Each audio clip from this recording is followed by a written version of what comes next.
it.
Yeah, I see you, Sai. I see you there. Yeah, just for that, Sai. No, we're going to delay it. Also, with Hog Plagues, Plays, thank you for becoming a park guest. Also, fuck you. Hello, everybody. Hello. Happy. Oh God, what is today? Happy Wednesday, everybody. Yeah, I see that, Sai. Hang on. We're gonna get to Carl Weezer here, and also fuck you. Also, fuck you for sending me like Christmas shit. Yeah, fuck you for that. Yeah, get fucking bent. Also, hi, Sai. Hi, Phobos. Also, Lustra, I saw your raid. I'm so sorry. I was trying to get everything all set up for the stream. I am so sorry. Like, I am so sorry. Welcome in, Raiders. Welcome in. I am Grarl. I am a T-Rex VTuber. I'm a variety streamer. And I like to do a whole bunch of other things, from like just chatting streams to gaming, like what we're going to do here in a little bit. Yeah, sorry about that. I was trying to get everything all set up and ready to go for our stream today. Because we're going to be playing, and hang on, let me get the timer out so that way Sai can be happy, and so that way Sai doesn't spam me with fucking Christmas shit. Happy Hanukkah. It's not Hanukkah. It's not Hanukkah, you walking antique store. It's not Hanukkah. About to GOP stream RE4 with my friend Kath here, but before I go, I must tell you, fuck you. Fuck you. Love you, Sai, but also fuck you. Little fucking bunny rabbit that smells like goddamn mothballs. Alright. So, anyway. Do not test my patience there, Sai. I will put you up on the top shelf with the Gabby and the what's the one creepy doll from Goosebumps? I'll put you right there next to him. Do not test me. Do not test me, Sai. Do not fucking test me. Go stream. Go fucking stream. Yeah, go fucking stream, Sai. Go stream. I see that. I see that. Yeah, is that all you gotta say, Sai? Is that all you gotta say, Sai? Yeah, Merry goddamn Christmas. Yeah, fuck. Wait, hold up. Hold up. Give me a second. Hold up, give me a second. Give me a second. Yeah, no. Get your porcelain butt over here. Merry Christmas. Yeah, fuck you. Fuck you. Dear. I'm putting you up on the top shelf. Have a Merry Christmas this year. Yeah, fuck you.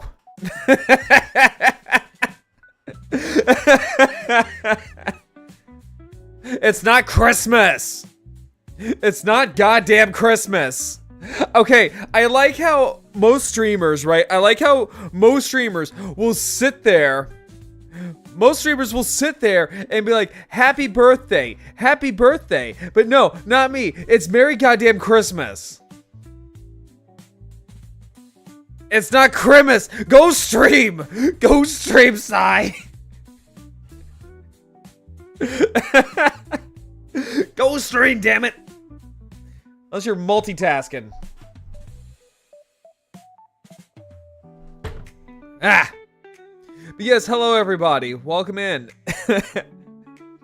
Happy Wednesday to you all. So today we are going to be playing a... Hang on for a second here. There we go. So today we are going to be playing a Lovecraftian game, which is going to be called Static Dread. I know a little bit about it, right? So I know a teensy-weensy a bit about Static Dread outside of, other than just like, it is a Lovecraft game. Or technically I should say it's a cosmic horror game. Actually, wait, hold up, because I wanted to pull up some stuff here. Oh. Oh, damn. Okay, that was... Okay. So some of the things I want to bring up, because there was an update. So for those who shop at HLJ, there is a bit of an update. So what that is that, so for those who do not know, HobbyLink Japan has basically stopped pretty much all shipment from the... Wait, hold up. You are Jasper Moglot? Excuse me? That is a name. What the heck is Jasper Moglot? What are you trying to say there, buddy? And that is a statement to walk in on. Let me see here. What is he? Especially for a first-time chatter, that is a statement right there. What is Jasper Moglot? What does that translate to? Okay, anyway, let me see here.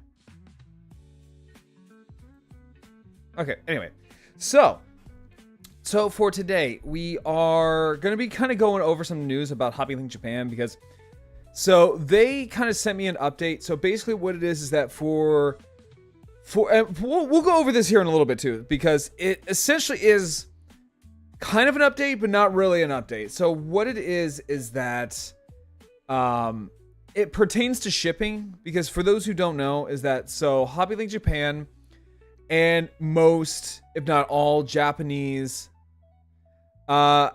hey, I might have to ask you to speak English. Conchi-e, or Conchin-e, I don't know. I'm gonna have to ask you to please speak English, because this is a English-speaking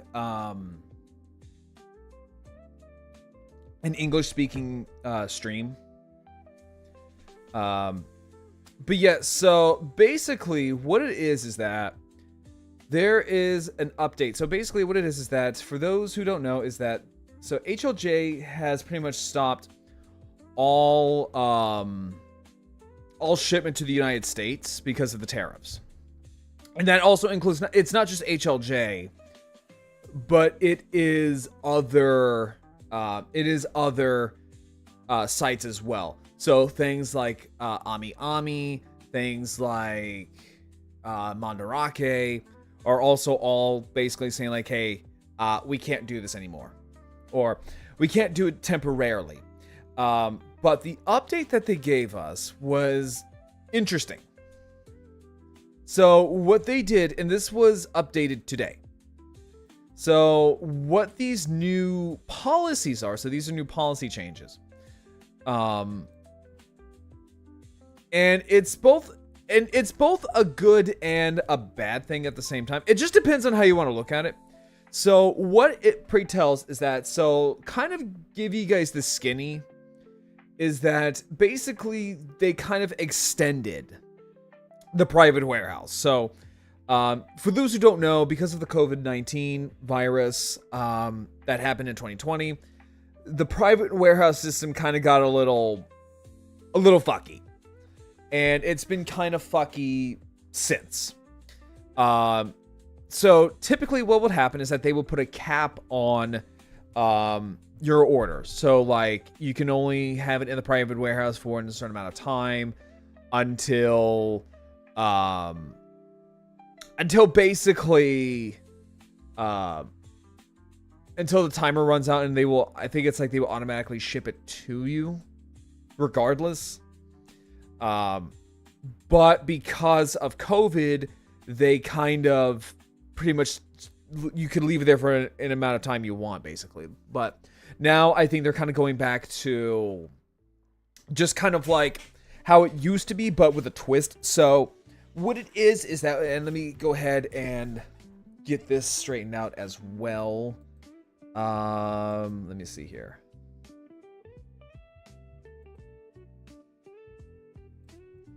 Let's see here. Let me do this real quick.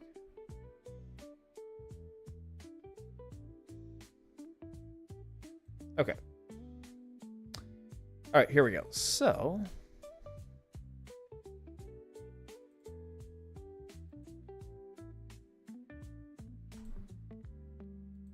okay, here we go. Okay, so this is pretty much what we got to focus on. So I will read it to you guys here. I mean, you guys can also like look at it as well, but I'm gonna read this to you guys again to kind of give you guys what exactly is going on with HobbyLink. I don't know anything else about like Mandarake and Ami, but for HobbyLink, because this is my sponsor, right? I'm an affiliate with HobbyLink Japan, so it says. So basically it says here, so upcoming changes to HobbyLink Japan. So today we are announcing a variety of changes to HobbyLink Japan to improve our services going forward. So basically right here, it's really nothing. Right, so essentially this right here is pretty much nothing. It is just telling you how the history of the site and whatnot. So kind of like telling you just a little bit about the site. Now, here's where it gets a little changed up. So here we have what is called the Private Warehouse Unlimited. So for the last 2 years, we've maintained storage limited for storing items, and Private Warehouse offering maximums up to 6 months. Now, for the situation surrounding the international shipping changing every day, we want to make it even easier for customers to store their items with us and ship when it's convenient for them. Okay, so that's pretty much how things have been for a while. Now, here we go. So from October, all current orders, basically all currently stored items, will have their storage timer reset, giving you an extra 6 months. So essentially what it is that, so you already have 6 months, right? So you already have 6 months. Now what they're going to do is that they're essentially going to give you a year, which is nice, which is honestly very nice for them. I really like that because, to be honest with you guys, I don't know how long this tariff stuff is going to last. Right? So it's nice that they will give you an extra 6 months. So, of course, customers who do not need more than 6 months of storage can continue using 6 months of storage per item completely free. For those looking to get the best possible value, storage much longer is now possible. We will also continue to analyze global situations with the shipping difficult for customers in certain areas, and and may offer temporary extensions to our free storage policy. Again, that's really good. Because again, I don't know. I cannot tell you like how long this is going to last. So I like that HobbyLink Japan is working to the best that they can given the situation, right? So at least you're getting a freebie here. So cancellation policies. So as a means of increasing availability of key stock and reducing the impact of harmful accounts, we're also reducing the period of time where the customer can directly cancel pre-order items, which is good. Which is very, very good, because sometimes, and honestly, I'm guilty of this as well, where you kind of shop with your eyes, not your wallet, basically. I've done it a few times. I've had to contact them many a times to cancel items that reach a certain threshold where you can't cancel them normally. So that's nice. This means that the customer will be able to make cancellations up until the point that our pre-order for that item closes, which is great. Especially when you have items that are above, I want to say $156 USD. So that's really good.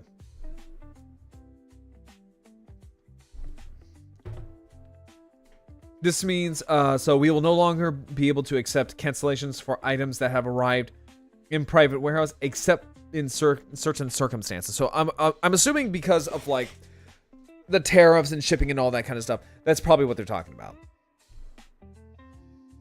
So current back order items can continue to be canceled as usual after the policy change. A more detailed explanation of the new cancellation policy can be read here, so we won't go over that. But it's just, I'm just kind of like telling you guys pretty much what's gonna happen so far. So far it's kind of an update, but not really an update. It's not an update in that finally we get to have things shipped to the United States, or I think Canada. I think you're allowed to ship to Canada, which I don't want to use my friends that live in Canada. So like my friend Vanessa, she lives in Canada, and I don't want to hit her up like, hey, can I send my Zoid to you? Don't worry about it. I will pay you, because I don't want to use my friends as like middlemen. Yeah, so Phobos, it looks like our choices for Zoids are going to be very, very, very slim for a while. Hi Lilac, how you doing? So a lot of the times where we could find Zoids now is probably things like Big Bad Toy Store, Amazon, I want to say Gundam Base USA, but the problem is that because of oh yeah, no, I have so many items that I have pre-ordered as well in terms of Zoids. I have other things besides Zoids on here as well. I think I had the Kaiser Greymon model kit that I had to cancel. But I had it on pre-order for Big Bad Toy Store. Now, the problem here is that because we're going to have to go to like things like Big Bad Toy Store and all these other places that are based in the United States as opposed to Japan, that means we are going to have to pay for imports, which can get very expensive. However, for me, let me go in here real quick. Let me see here. So I've been wanting, since I have downtime from Zoids, I've been looking at this. So I've been honestly looking at this for a build stream, since I now can focus more on like Gundam and 40k kits. I really love Helldrakes, and I really want to get this so badly. But the problem is that they're very, very expensive. They're very expensive kits. Like, we're talking about, so this is basically in scale with the minis, right? So in scale with the miniatures. So this right here is kind of small. Let's see here. I have a new C custom. Ooh, I want to see what it is. I'll have to show you soon. Yeah, please do. I want to see it. But yeah, so things like the Helldrake here, they're very small. But the prices for them are They're about as much as a Kotobukiya Zoid.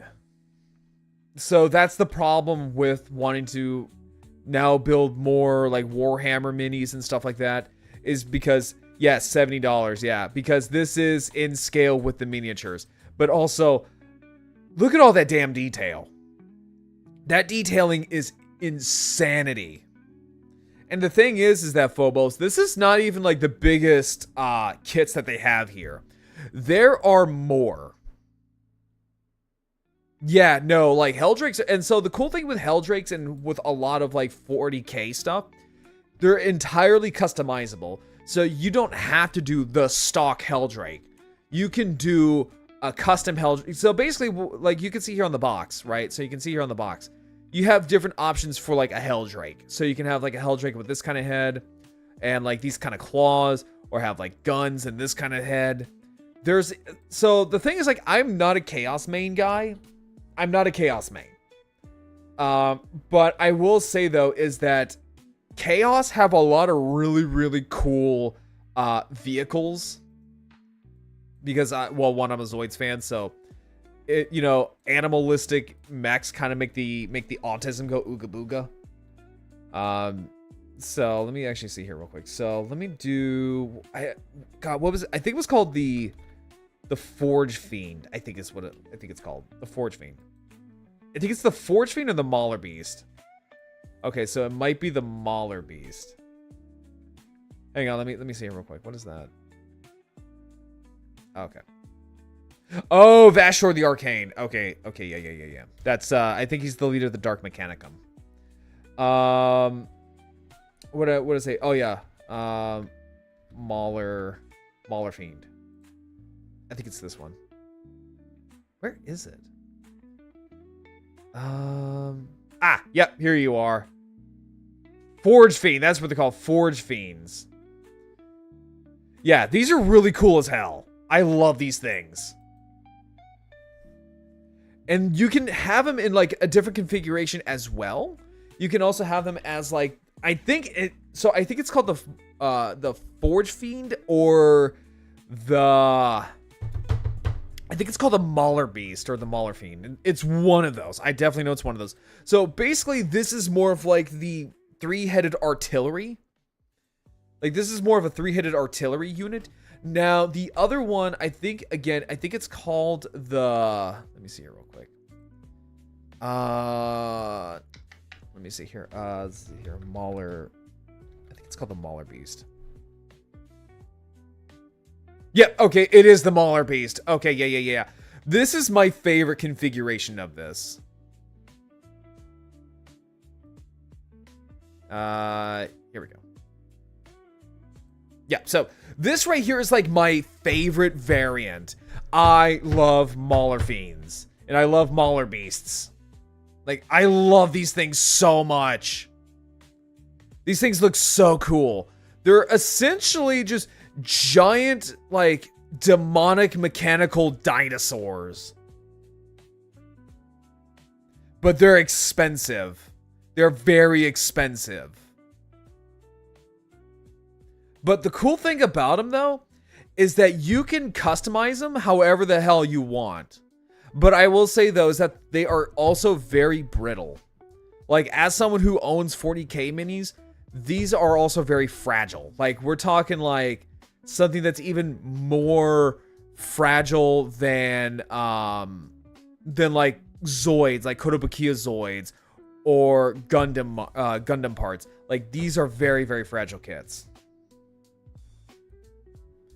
And these are also meant to be played on the tabletop. But, yeah, you can do whatever you really want with them. And it's really cool. Yeah, so, like, you can have them done up as, like, you know, their allegiance to Nurgle, or... Thank you for the bits, Phobos. Thank you so much. But, yeah, so, like, here we have, like, one that's done up as, like, the Emperor's Children. Yeah, so we have one that's done up as, like, the Emperor's Children. So, Slaanesh. That one is done up as, Khorne. So, the meme of like blood for the blood god, skulls for the skull throne come from corn. Let's see here, and then we have so that is the Mauler Fiend. So that one right there is Khorne. Khorne is spelled Khorne. Khorne. And he is the god of warfare and blood. Now, this one is done up as Chaos Undivided. So I guess like when it comes to Warhammer 40k, because you probably heard of the Chaos Gods, right? So there are the 4 Chaos Gods. So you have Tzeentch, the god of magic, Slaanesh, the god of excess, Khorne, like I mentioned earlier, the god of war, Nurgle, the god of decay, and then there's the middleman area. So that is Chaos Undivided. So they basically don't pledge themselves to a Chaos God, but they also want to get their goal is to kind of get the graces of all the Chaos Gods, which is very, very, very hard to do. But typically, Chaos Undivided is just like black and gold. So this is, I want to say this is the Black Legion. So think of like Horus is a good example. And then you have, let's see here. Like people do some absolute like witchcraft with this kind of stuff. Oh yeah, there we go. That is one that's done up in the colors of Tzeentch. Or Titsnitch, as Major Kill would call him. See here, and Bunny's doing good. Well, I'm glad your rabbit's doing good. And also, Lilac, I'm very happy that you're doing good too. Make sure you are snuggling up with your bunny, because we're about to get a little cozy before we dive into chaos. So, now that one, I think... I want to say that one. Well, I would think that's a Tyranid, but it's not. I think that's just a warp creature. It's a warp entity, to my knowledge. And then like Helldrakes. Let me see here. So a Helldrake. Now these are the Helldrake kits, and also Phobos. If you want to come in and hang out, you're more than welcome to. But yeah, so these are Helldrakes. Helldrakes are really cool. These are actually like my favorite like 40k mini. Like in terms of vehicles, these are like my favorites. I fucking love Helldrakes. Cause all they are these big demonic dragons, basically. More or less, these are just big giant mechanized like dragons. And people can make really, really sick art out of them. Like, oh god, I love this.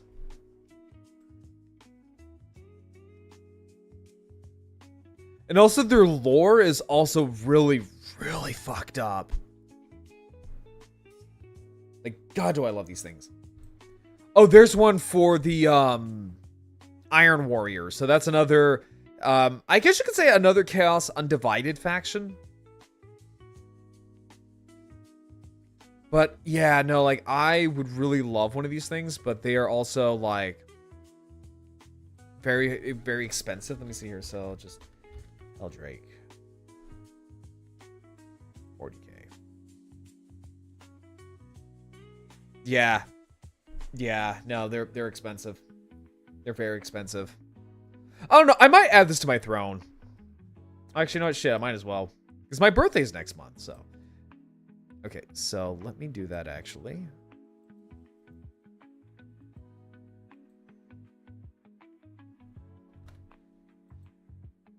Because I have a feeling like making. Let's see here.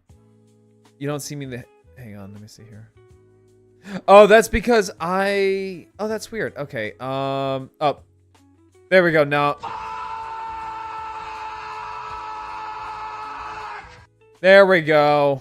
Now I'm in the VC. Also, hi, Tori. How you doing? Yeah, and also, hi, Munchkin Hands. Certainly a noise. Hey, Phobos. Hello. Wait, hold up. Okay. Let me make you bigger.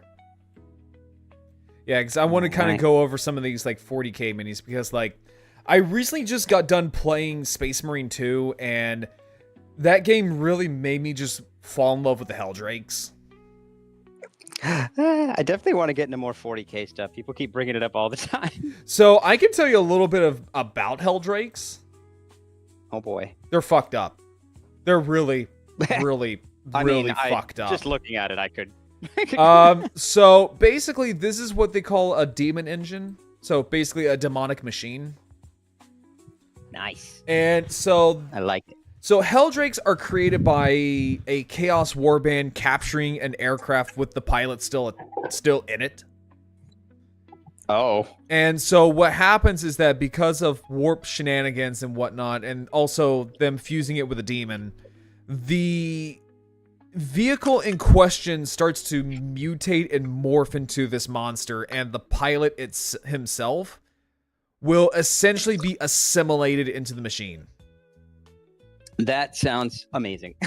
Yeah, like if you crack open a Helldrake, you will actually see little bits and body parts of what was once the pilot, like strewn about the innards of this machine. I love the Philadelphia experiment. Good times. Oh yeah, no, like these are just nasty. And they're essentially these giant mech dragons that are just filled with hate. They're such pretty colors, though. Well, that's the thing is that you want to know what they look like when you get them fresh out of the box? Yeah. This. Oh. Yeah, you got to paint that son of a bitch yourself. I guess. Wow, that's completely prototype grayscale. Wow. Yeah, no, here's the thing, that's all Warhammer minis. Yeah, I you have to suppose paint it them is. yourself. Yeah, that's the only thing that keeps me sane in life is I know that I'm not as crazy as the 40k people yet. Oh yeah, no, but like you can make fucking witchcraft like this shit. Oh yes, gimme. And the cool thing is that you can have them done up in any color you want, really. Like you can do Technicolor vomit like this crap. I mean,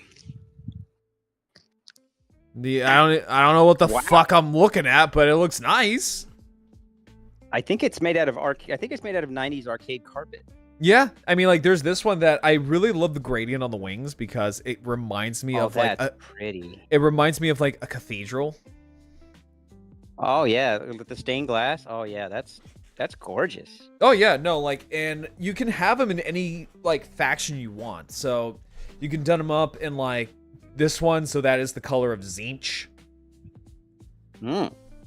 So like blue, gold, and whatnot. You can have them done up in like Slaanesh colors, so purple, like various shades of purple and gold. Oh, that's so pretty. Or you could do what I probably will do is the Black Crusade, so the Black Legion. So Chaos Very nice. Undivided.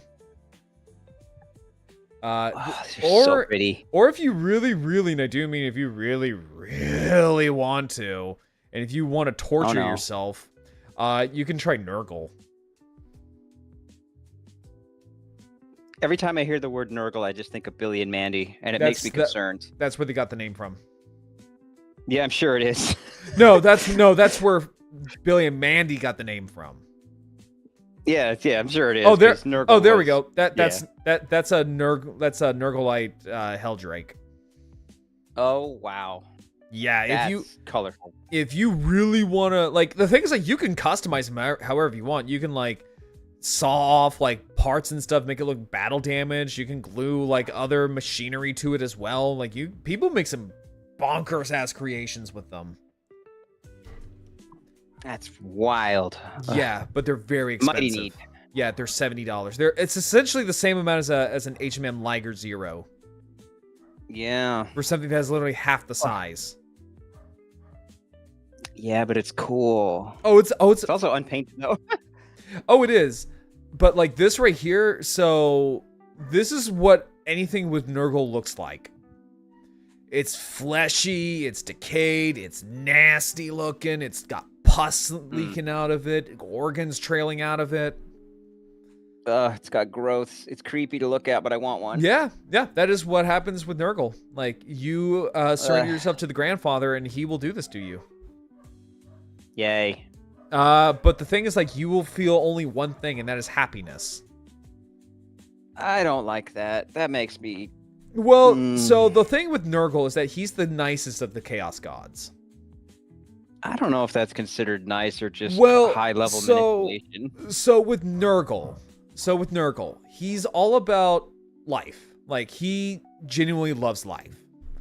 But I mean, it's- so does the Flood, but that doesn't make well, him good. with Nurgle, it's a little different with him because of... So, he believes in stagnation. He's not like the Flood, where the Flood just assimilate just to become whole.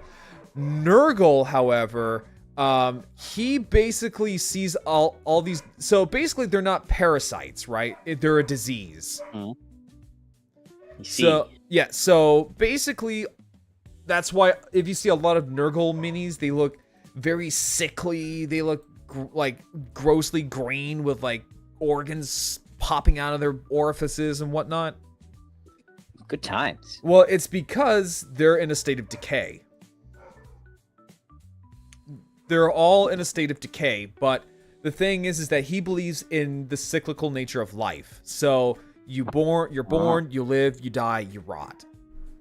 He does not believe in anything else. And this, I mean, he's kind of doing the rotting thing kind of all throughout, but Right. Well, the thing with his minions, or he calls them his children, he generally does love them like a grandfather. Like, he generally does see his like minions as children. let me see. And like whenever, also, hi Jay, how you doing? Also, Jay, can you give yourself a shout out? Go follow my one of my best friends, Jay. Really, really amazing guy. Does a lot of really good art. So basically, he will make so basically what Nurgle likes to do is that he likes to, sit over his cauldron and make diseases and poxes and stuff like that and give it to the galaxy. I mean, everybody needs a hobby. Well, with Nurgle, he doesn't see these as blights or plagues or diseases. He sees them as gifts. He's giving you this like a loving grandfather. He's like, here's this thing that I made. And Thank you. he'll see you writhing in agony with cancer, like hyper cancer all over your body, and like your inner like lower intestine is coming out of your nose. And you got sores all over your body, and you're writhing in pain. He'll sit there going, "Oh, I'm so glad you love my gift." There's a catch, though. There's a catch to this. Uh-huh. You reject Nurgle, he will take the mask off. Uh-oh.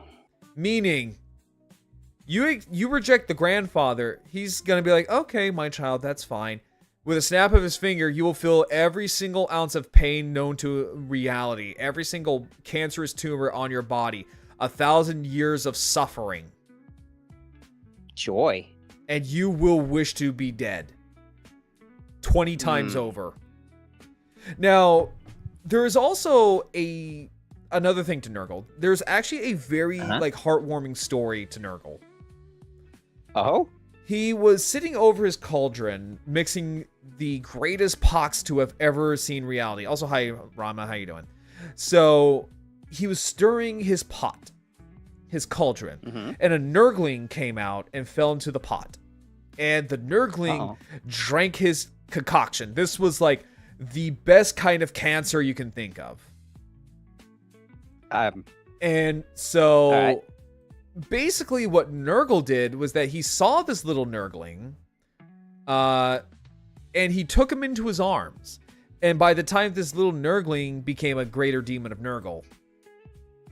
And so he looks to Nurgle with fear in his eyes, and he goes, "But grandfather, I drank your greatest creation." And with a loving smile, Nurgle goes, "No, my child, you are my greatest creation." Aww. Yeah, he is genuinely like a sweet guy, like in terms of Chaos Gods. Granted, there's also his wife that he keeps in a cage, and he uses every known like disease and uses her as a guinea pig for them. But that's neither here or there. Well, I mean, yeah, everybody's got a dark side somewhere, you know. He also We can't be tricked mean about every little thing. Well, he also tricked an entire Space Marine chapter to join his cause. Oh, it's just one, you know. This is what they look like now, by the way. We all get a little silly. This is what they look like now, by the way. Well, These are Plague Marines.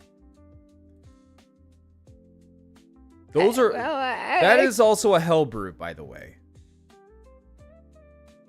Well, I was about to say it could be worse, but I don't know. We're kind of getting there. By the way, you see this sword that he's carrying? Yeah. Yeah, that's not sharp. It's blunt. Yeah. And what he'll do is that he'll whack you with it. More than a sword. Well, and what he'll do is that he'll whack you with it, and he only needs like one scrape. The infection takes over, and you're gonna want to die. Oh, good. It's a plague sword. Yeah, you're gonna wish that you were dead. And then there's things like the Beasts of Nurgle. And the Beasts On the of... upside, I live being smacked with that thing. Well, and also there's the Beast of Nurgle. I love these guys. These are one of my favorite demons in 40k because they genuinely act like super hyper active puppies, and they think they're not killing you. They think that you're playing with them. They just play really, really hard and you die. And they feel sad when that happens. Aww. Because when they get sad enough, they will become a giant fly that is full of hatred and murder. I mean, well, them's the breaks, I suppose. Yeah, you gotta love. You gotta love 40k. Absolutely insane. Oh no, like 40k gets weirder. 40k gets a lot weirder. Like, I'm not gonna lie, I was legitimately almost late from streaming because I was too busy like looking up 40k stuff. You joke, but no, like I genuinely was. Like, I love reading up 40k lore, and a lot of them I was actually looking up renegade chapters because there are in 40k you have your loyalist space marines, your traitor space marines, and then you got something in the middle that are renegade space marines. So many space marines. Yes, because so you have your main chapters. You have like say your salamanders, imperial fists, ultramarines, white scars, and etc., etc., etc. Then those are the founding I love the chapters. helmet on that one. Oh yeah, that's a Nurglite demon. Very nice. Love the gold helmet, antlers. Very nice. Yeah, It's a like, look. They're again, Nurgle embodies life. Just a weird mockery of it. Yeah. But Okay, so the horn. He has the antlers. The helmet was just the helmet part. I Yeah. thought the helmet. Actually, had no, antlers. that was not just the helmet. So when it comes to like chaos tainted space marines and stuff like that, that is now their new appendage. Like that helmet is now them. They cannot take it off. Well. Yeah. That's all right. I'm sure. Oh, this is whatever's even underneath more the helmet terrifying. Is Nurglite knights. Ooh. Yeah, but Ooh. But yeah. So basically, you have like your founding chapters, and then after that, you have your successor chapters. Mm-hmm. So take the Salamanders, which is my favorite chapter. So you take the Salamanders, which is your founding chapter, and then you have your successor chapters. So chapters that are made kind of like sub-chapters. Just to kind of break them up, but they all have their own rules and traditions and their own little traits, but that's neither here or there. So basically you have your chapters. Then your successor chapters, so things like the Void Krakens, the Black Dragons, the Storm Giants, the Dragon Spears, the Dragon Lords. You know what? I might have to bug you for some, because there's no actual canon lore for Leviathan, that big old Zoid I've got, or the new one that's getting made. They're both made by the same guy. So Okay. I may have to bug you for like, let's write up some screwed up lore for this goofy shark and this big monster. Show me what it looks like, and I'll write up some lore for it. I think it's in the Zoids HQ Facebook group. Ian just made one like 2 weeks ago. He called it the Meg. Yeah, it's a big friggin' shark. It's like I would 2 have feet long. to see what it looks like, and I'll write up some more. I'm actually very, very good at writing stories. Nice. Yeah, because he apparently he was making it for me originally like 2 years ago, and then like got bogged down with work and all the crazy world. Right. And then he like just messaged me like a week ago. He's like, "Hey, I'm done with the Meg," and I'm like, "Oh, cool." I'd completely forgotten he was supposed to make it for me. And he messaged me like a week ago, and he's like, "Hey, that thing got sold." Oh, I said, "Cool. Yeah, I'm sorry you didn't want it." I'm like, "What do you mean I didn't want it? You didn't offer me it." Like, what? Oh, how much did he sell it my for? bad. I think he sold it for like 400. Oh, okay, that's not too bad. I need to like peruse that Facebook group so that way I can buy a custom Zoid. Yeah. I always wanted. I a custom admin it, Zoid. so if you need any back doors or whatever, I don't even know Yes. how I ended up adminning it. I didn't start that group. I just woke up one day and realized I had admin powers for some reason. Oh God, yes, please. I need a because I really want to see like what custom Zoids are available to buy. Also, Jay says yeah. hi, Cat Phobos. I'm not a cat. Throw things at him. Also, Throw weird dinosaur-shaped objects at him. Also, I wanted to show you guys this. So, for the figure news and stuff, this popped up, and it sucks because one, this got sold out so quick.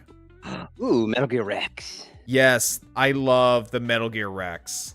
This is actually like one of my favorite sci-fi mechs. Oh, he's so cool. Did you know that they had an organic version of this thing in Monster Hunter?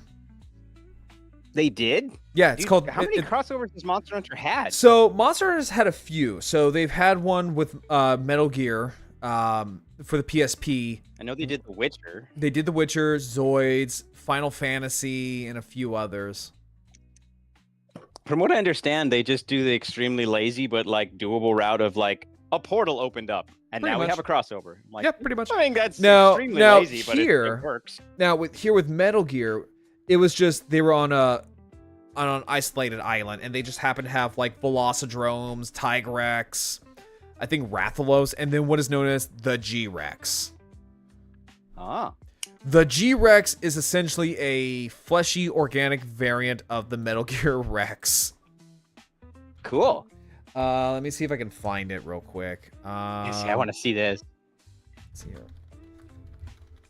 So I think they labeled it as a brute wyvern.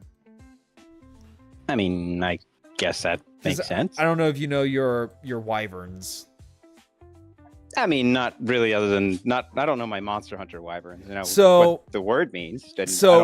Okay, so basically what a brute wyvern is that they also had one with they also had like a crossover with Attack on Titan. Oh.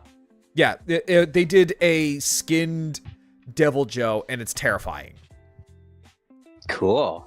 Okay, so basically what a brute wyvern is that they are wyverns that basically have evolved into dinosaurs. So theropod dinosaurs. So things like the Brachydios, Devil Joe, Diablos.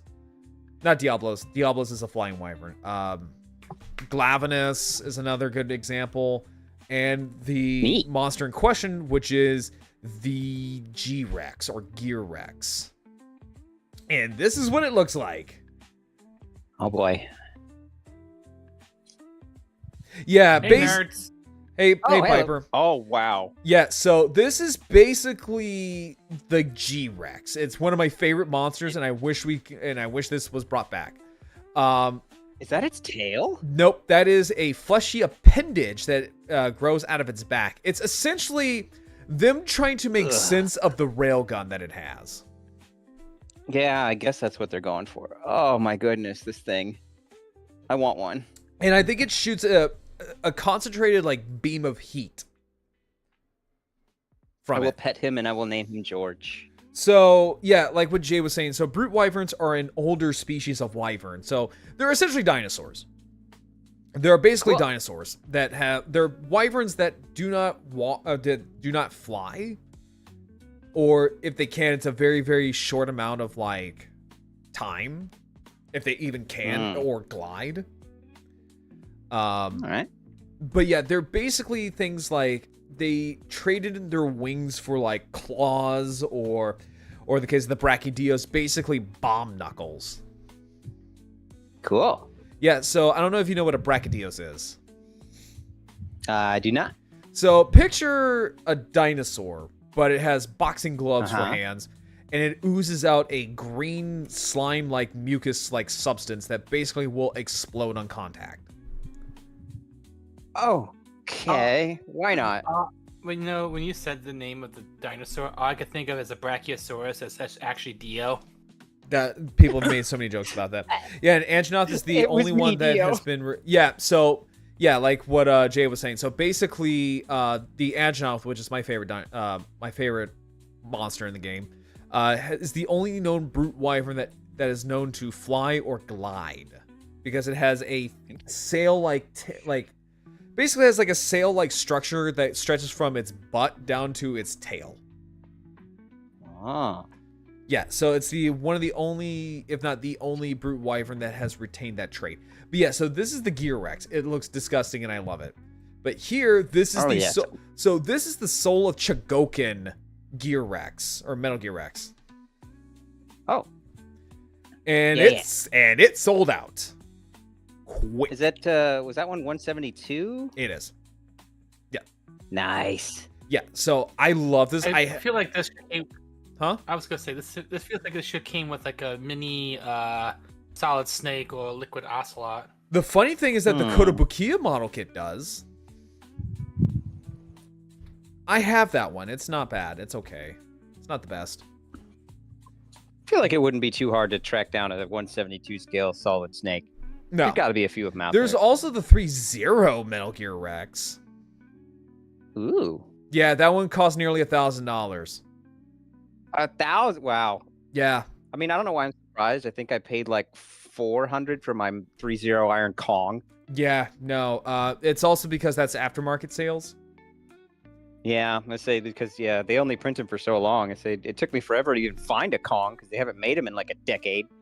And then here, this one is going to be selling for $247, and it's sold out like with a snap of a finger. Yeah, basically. Yeah. Now this one I did pre-order as soon as I saw it went live. So this is the SH Figure Arts Kamen Rider Zeets or Zets. Ooh. Also, hi Siren, how you doing? Jay, can we get a shout out for Lori over here, or for Lorelei? Oh boy, here we go. Welcome in, Raiders. Welcome in. I am Grarl. I am here with my friends, and we're kind of going over some action figure news before we jump into Static Dread. I'm a variety streamer, and I stream anything from just chatting to model kit building and gaming. I love to chat about things like Warhammer 40k, Zoids, Kamen Rider, Gundam, and all that kind of stuff. And yes, go check out our lovely friend Siren over here. How was your stream? What did you do for your stream? Yeah, what did you do? But yeah, so this is the new Kamen Rider that's coming out here on Sunday. And I'm going to be watching it because I love Kamen Rider. So, good. So this Isn't that the animated one? No, so this one is the live action one. So this is Kamen Rider Zets. Zets is going to be the first for the Kamen Rider franchise because it's going to be the first rider to be simulcastedly streamed from Japan and America. Cool. Yeah, no, like this looks really good. Honestly, if I'm gonna be for real about these Kamen Riders Power Ranger outfits, they look hella uncomfortable. I have worn some. They're not that bad. It just depends. Yeah. It just depends. See here, went pretty good. Train my. Oh, were you playing Uma Musume? Oh, on Star Stable. Oh, okay. For a bit, but about to eat dinner. Ooh, what you gonna eat?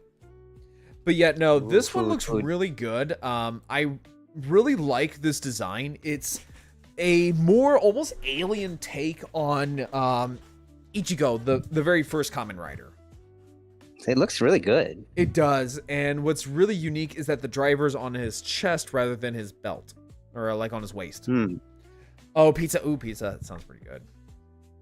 But Speaking of waist, what is up with that Optimus figure? My goodness. Oh yeah, we were gonna go over that. So this right here is from the Flame Toys Furai model line. So they've made a series of hyper stylized Transformers. And this one, so this one is their animated Optimus Prime. So this is from Transformers Animated. It's also my second favorite series next to Beast Wars. Unrealistic body standards once again. Oh, you have. Okay, we're gonna take a little trip down to the Furai line because you haven't seen anything. If you think that's weird, you should see the Seekers. Honestly, Oh, boy. I would just like to see a new a Predacon of Waspinator and Inferno. Yes, give me Waspinator. There is a masterpiece scaled of Waspinator, but it's third party. So, all right. So I'm gonna show you this. So these are some of the examples here from the Furai line. Mm-hmm. So let me find a Seeker because they have the codpiece of the gods. This is their What? this is their Skywarp or the Seeker mold. Look at his package. Oh, He is Oh my. packing heat. sir. Sir, you're gonna give me the Vapors. Darling, Sir, let's Grawl, calm if down I a knew little you bit. back when my half brother was moving out, I would have given you the whole collection he threw in the trash. He had all the trash? animated series on DVD. Oh my god, no! I would have loved that Whoa. actually. Oh, And also, this is their RC, and this is their Windblade. I love that Windblade. So funny enough is Oh. that they actually commissioned an etchy artist. oh yeah. Yeah, so this was done by They did so really well. yeah, so this is actually a fan-made design that they turned into a model kit, or based on a I wonder fan-made if design. this is similar because yesterday in my feed somebody was trying to sell a new Starscream, but it was a girl and there was squishy bits, and I'm like, what? Oh happened yeah, to yeah. That is part of the I think it's Bingo Toys that has that. Starscream? I'm like, what happened with Starscream? What did you do now? Oh no, like trust me. For hypersexualization of Transformers, yeah. Hi, welcome to the third party, by the way. We're gonna take a look at this. If you hang on, let me see. So Starscream. Yeah, because you're probably thinking of was gonna the Bingo Toys that just came out, or collection. Might be. Oh wait, no, it's collection space. So yeah, this one right here. The Bishojo Star Queen. That's the one. Yep, that's the one that just came out, and she's part of a series. Yeah. Do they all have squishy bits? I don't know. Never owned this one. I see. I do. Oh, my no. goodness. Oh no, I love her. I think she's great. Oh yeah, but oh wow, Starscream. My goodness. Yeah. So there was also the Nicey. So Nicey was a third-party variant of RC, but she was done up as a sexual like anime girl, Okay. and she does come with squishy bits. They're not as bad. They are not as bad, and also this figure is but the thing is, like, this figure here is also really good. Like, she's actually really fun to pose. Like, in all seriousness, Oh. like yeah. she's really fun to pose. Now she does have a sister by the name of Muka. So basically a black and pink Muka? variant. And Big Firebird said, like, Ah. you find our RC like hypersexualized, hold our beer. We're gonna make another one, but we're gonna make it worse. Nice. They gave her cat ears, a May tiara. Oh god, what else did they do? They gave her like bunny ears. Oh, fantastic. Yeah, no, like, Oh, good. I can finally switch to the PC now. yeah, because like, oh yeah, hold my beer. But yeah, no. So this is the Furai line. I love these kits. Like, this is their Beast Wars Megatron. Oh, I want to see Megatron. I want to see this thing in a beast mode so badly, because this thing would look gnarly. I think my video's a little delayed. Oh, there we go. Oh, I see Optimus. Okay. Oh, there we go. Oh, wow. Hang on, It's I'm so sure. That's purple. amazing. Yeah, I'm sharing my screen. There you guys go. Gucci. Sorry for the coffee, by the way. I just had ramen. No, you're fine. I might put too much sriracha in it. You know, the funny thing is, like, I would kind of dig that though. Like me as a beautiful Joe. Like that'd be kind of cool. Oh, That's why I said it. Oh. okay. That's Yeah, I want that. I want that Megatron. It's about I- $85, by I the mean- way. Oof. That's not bad. Not Yeah, bad. it could Well, have been worse. yeah, it could be worse. It could be the other things from Flames Toys. Because they do things like this. So they also make figures in Ooh. this hyper stylized yeah, format. Yeah. I actually like that. It was not that thinking back on it after seeing that figure, it was kind of weird that the Megazord didn't have bigger wings. Yeah. It, you know, his backpack was a bird. The thing is that this is about $500. Woo! Yeah, I don't have that kind of money. No one does. That's why there's knockoffs. That's why there's knockoffs of this thing. And they're all really good. But yeah, no, I actually own a knockoff of a Flame Toy figure. Yeah. You go here and you type up Muscle Bear and you'll get them. I don't know if I want to Google Muscle Bear and then You go to see Shozi what and do pops that. up in my algorithm. So this is what you'll get if you go to Shozi and you just type up Muscle Bear.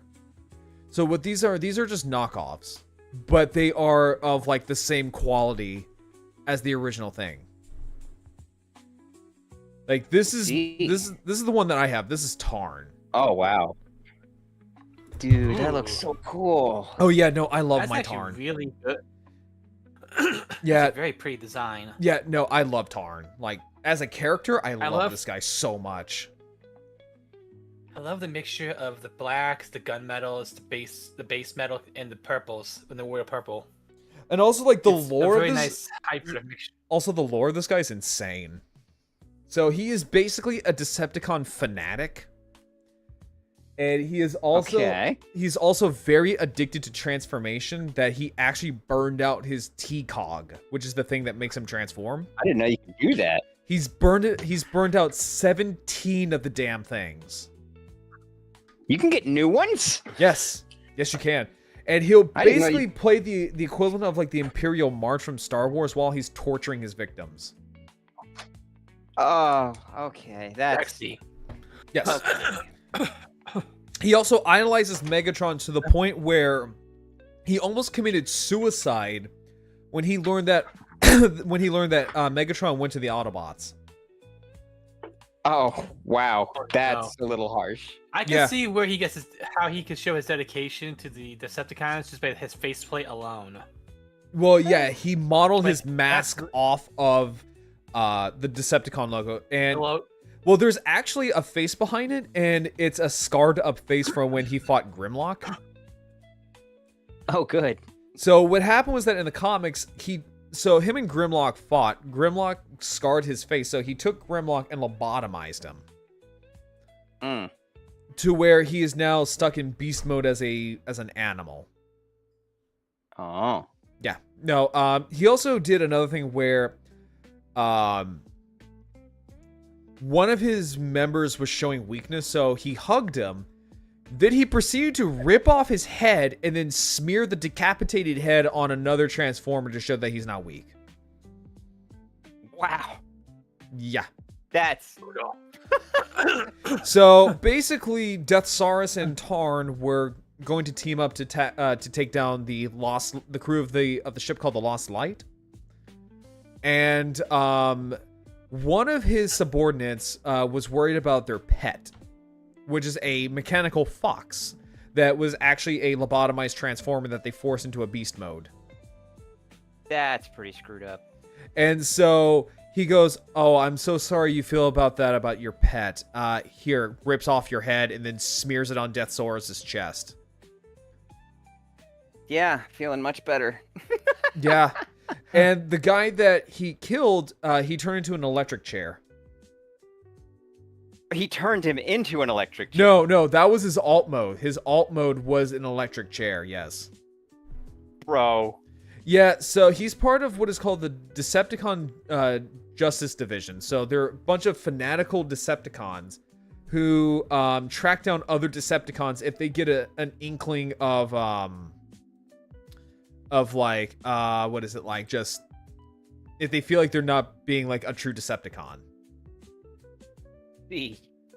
And just about all of them transform into various forms of torture devices. As one does. Except for Tarn, he turns into a tank. Well, I mean, he's a Megatron fanatic. I suppose that makes sense. Let me see here. Let me see, because they made figures. This company made figures of them. Let me see if I can find all of them, because I think they did. Oh yeah, there we go. There's Tesserus, Helix. They're all named after Decepticon cities, by the way. Like, all of them are named after a... So, they're all named after a Decepticon city. So, you have, like, Helix, Tarn, Kaon is another one of them. And then you got Nickel. Huh. Nickel's the only one of the group that basically survived. They didn't kill her because she was a medic. Oh, well, I mean, I was about to say you always need one of those around, but honestly, the medic from the Red versus Blue Canyon caused more trouble than he actually solved. So maybe she basically stands up to them whenever they act too brutal. So this is Tesserus. Wow. He turns into a grinder, and Okay. he turns into a grinder, and he slowly lowers his victims into his chest and grinds them up while they're still alive and screaming. Oh, good. He's wood chipper bot. He kind of is. And then there is which one was this? This is Helix. He turns into a melting chamber. The shoulders on this one. Jesus Christ. Yeah, Wow. so he He's turns got little into mini arms. He's got little Frankie arms. So he's got this chest right here is basically him turning into a giant melting chamber, and he will lower his any descendants into that chamber and listen to them scream as they're melting alive. Wow. That's fantastic. Then there's Voss. Voss is the weird one Voss? because he doesn't really talk. He talks in ancient Cybertronian. He turns into a sniper rifle, but he too has a torture device built into him. It's his face. That stance. No, it's his face. So what he likes to do is that he likes to take off his faceplate. So this is what it looks like. He actually gouged out his own eyes.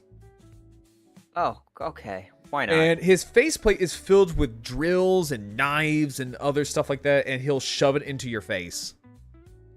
Oh, good. Face battles. Yeah. Voss is a little fucked up. Well, granted, they're all various forms of fucked up. Indeed. And then the other one that's not here that is pictured is the one that I mentioned that turns into an electrical chair, which is that guy. Ah, the red one. Yeah, he gets his head ripped off and smeared. And that's his pet, by the way. All this because of this pet. Who turns out to be the real Ultra Magnus. That's Ultra Magnus? Technically, yes. It's also his Okay. I think that's his brother-in-law. Oh. Well then. Yeah. So Ultra Magnus is basically just a suit of armor with a tiny robot controlling it. Yeah, the IDW Transformer comics get really, really fucked up. Evidently. But I will say though, this is one of the best well-written Megatrons I've ever seen in my life. I love IDW Megatron. He actually sees the ramifications of what he has done and goes, "Oh shit!" I always appreciate that. Well, so they go to this planet called the Necrobot planet. And so basically it's a giant planet-wide graveyard. Like almost like what you would see in like a military cemetery. Yeah.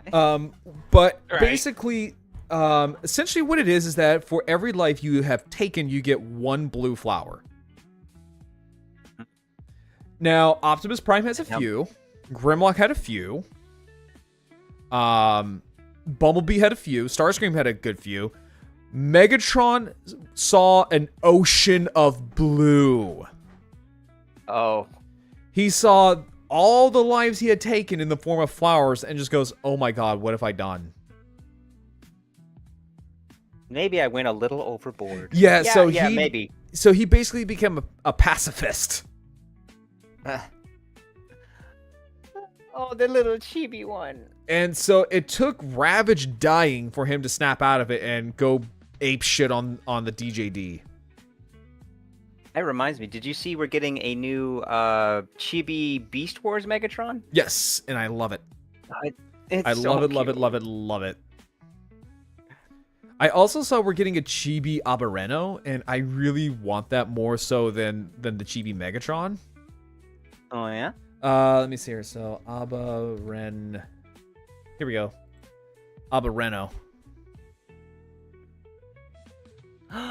Nice. Oh, look at you. And they all transform. And I love it. Oh. Little guys. It's $95. Ooh. Wow. Yeah. It So looks this is really good. If I'm not mistaken, this is Dino Thunder. Well, that's where Dino Thunder comes from. Yes. I'm just saying, like, it's like I forgot which Megazord this was because they really didn't pay attention to Dino Thunder.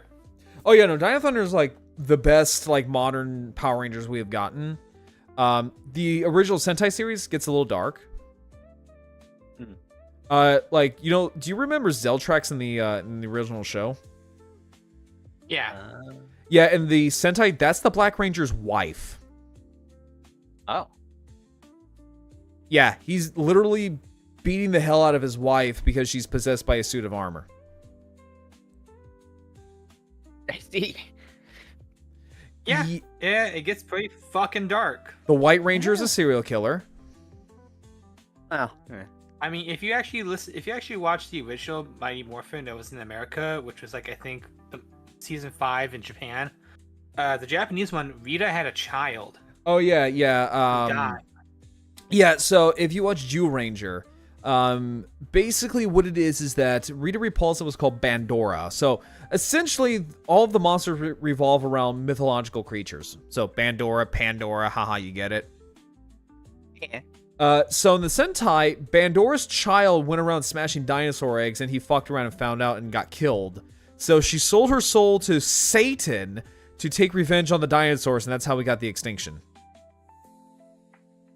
Oh, wow. I also Yeah. forgot just how batshit insane Sentai series are. Oh, and then there's the Green Ranger.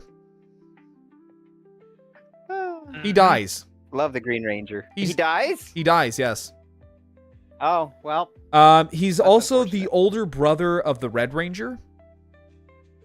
Ah. Also, he tries to kill him. Yeah, I mean, to be fair, I think when we got the Green Ranger in the States, he spent like a good, like the first like dozen episodes trying to kill everybody. Well, because in the Sentai, he was. Yeah.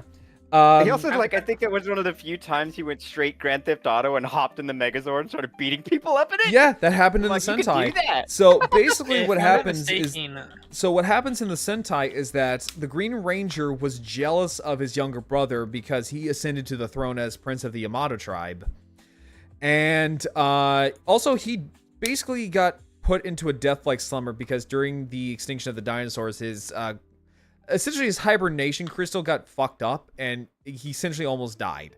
So now, you know, do you remember the Green Candle? In Mighty that Morphin? does ring a bell. yep, the one in the American version was just like the life source of Tommy's Green Ranger power. Yeah, In the Japanese one, it's a lot darker. yeah. In the Japanese, so in the Sentai, the Green Candle is literally the Green Ranger's life force. Oh. Hi, Sentai, how you doing? Yeah, so basically in Jew Ranger, when the Green Candle goes out, Burai dies. And the more he... So, the more he stays in his Ranger form, the more that Green Candle goes out. Oh no, I think we're going to scar poor Sentai. Oh no, here. no, I want to keep. This is great. So basically, Right. so the Green Ranger literally dies in his brother's arms, and he actually forgives his brother. Says like, Geki, I'm so sorry for everything that I've done. Oh, And also, the Dragon Zord, aka Dragon Caesar, after Burai dies, has a state of chronic depression no. because he genuinely loved his master Oh, and would not baby. accept him. He would not accept Geki when he attained the Dragon Shield until he was basically forced to.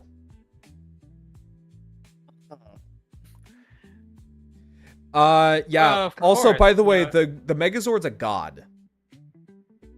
Oh. Yeah. Yeah, it's a god. His name is Daijujin. I mean, why not?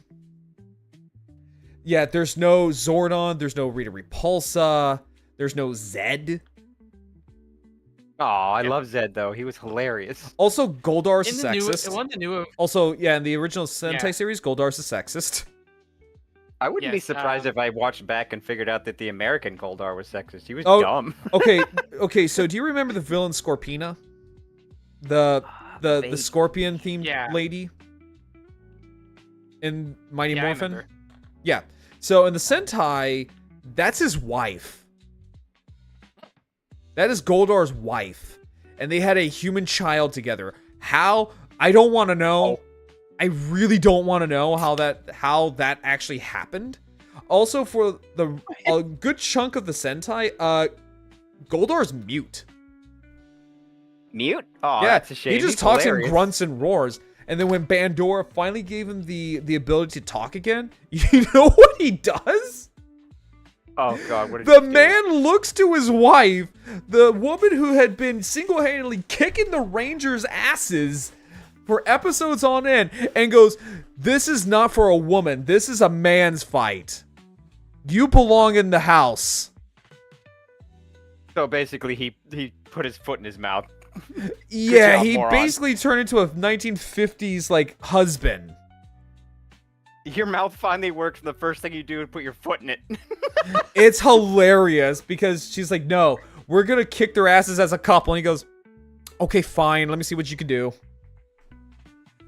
Bro. I think I think even the Wild Force ones, like the one I liked with Zed in it, the one of the recent ones was like, it wasn't Wild Force, I know it was that, but there was like a recent one where Zed came back. Yeah. Like they brought Zed back from time in his prime.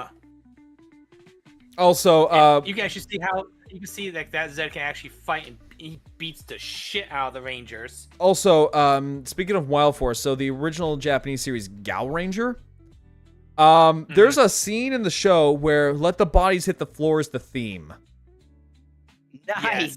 Because a monster literally starts catching Ranger bodies. Like, the man literally starts executing the Rangers one after the other until both Red and Silver are the only ones that are alive.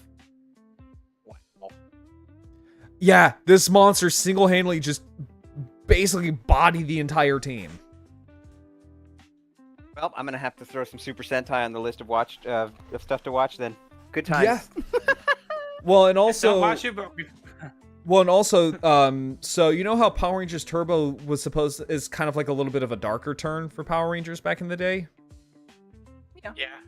So the original series Car Ranger was actually a parody of Sentai. It was not even supposed to be taken seriously. Oh, it was a parody. Oh. Like, it was straight up played up for yucks, and they basically turned into like this dramatic as hell series. I mean, They also did Okay, this which one with... was which? They did this with Goanger with Power Rangers RPM. With silly, Right. goofy, I was gonna- talking vehicle animals. And they turned into a I was gonna post-apocalyptic ask one hellhole. I mean, well, we all love a little Mad Max. What were you saying, Piper? Yeah, my question is, which Super Sentai was in the American version? Which one was the one where the Red Ranger sacrificed himself? Like he really blew himself up. I want to say Along that's with the Time main bad Ranger. That's Time Force, aka Time Ranger. Yeah, Because, Time so... Yeah, I was gonna say people with, died in that one. yeah. So basically, with Time Force and Time Ranger, that was one of the few Power Ranger series that pretty much almost matched the Sentai per beat. Yeah. Yep. Yeah, like it matched the Sentai almost per beat. Now, granted, they also had to take away a couple of things too, because sometimes you can't show a fucking Ranger dying. No. Yeah, no, like Sentai gets just dark as hell. They get dark when they want to. I gotta get going. Thanks for letting me on. My goodness, the waste on that one. Yeah, Crazy. but also, I love this so much. Oh, he has I a want hammer? this. Oh, I didn't know he came with the hammer. Yeah, that's the hammer of Magnus. Yeah, Magnus's I didn't know he came with. Okay, don't tempt me further. You can get it on pre-order, by the way. I'm tempted. But all right, I gotta get going. It Thanks is, for letting me on. It's like, I think it's like $84. I'm just saying. Oof, it's tempting. It's tempting. But Get it? thanks for letting me on. Have a good stream. Yeah. Also, what's your favorite Yeah. Godzilla movie? So for me, my favorite Godzilla movie is -1. My favorite movie for the longest time was Gojira, the 54 movie. It was like so for me, because I was a soldier in the military at the time when the movie came out, it really kind of spoke to me because of the theming, because it is something that basically the main character runs away from war. That is a very real thing soldiers will do, because it's terrifying. People get blown up and people die. And for me, having that survivor's guilt and all that kind of stuff, like, that's a very real thing. Sierra was Monster Island that introduced Mothra for the first time. Yeah, that one's good too. I like that one. I will say though, like, Kaiju Twitter, like, and I mentioned this earlier, like in the other streams, like, Kaiju Twitter's fucking weird. Are you serious? It's fucking beyond weird. Are you kidding? Well, so they have this weird headcanon that the 2000 Godzilla is a female. For the sole purpose of because of one gag show that's not even canon. Godzilla's always been hermaphroditic. Oh no, he's always been a guy. It's always been his thing. He's always been a male. That is what Toho has stated. That he's always been like a guy. But because the 2000 Godzilla was portrayed as a female in the show, for some weird reason, Kaiju Twitter was like, okay, well now it's a girl. It's like, no. That's not what Toho has stated outside of Godzimon. So what about Godzuki, aka Baby Godzilla? So Baby Godzilla is a guy too.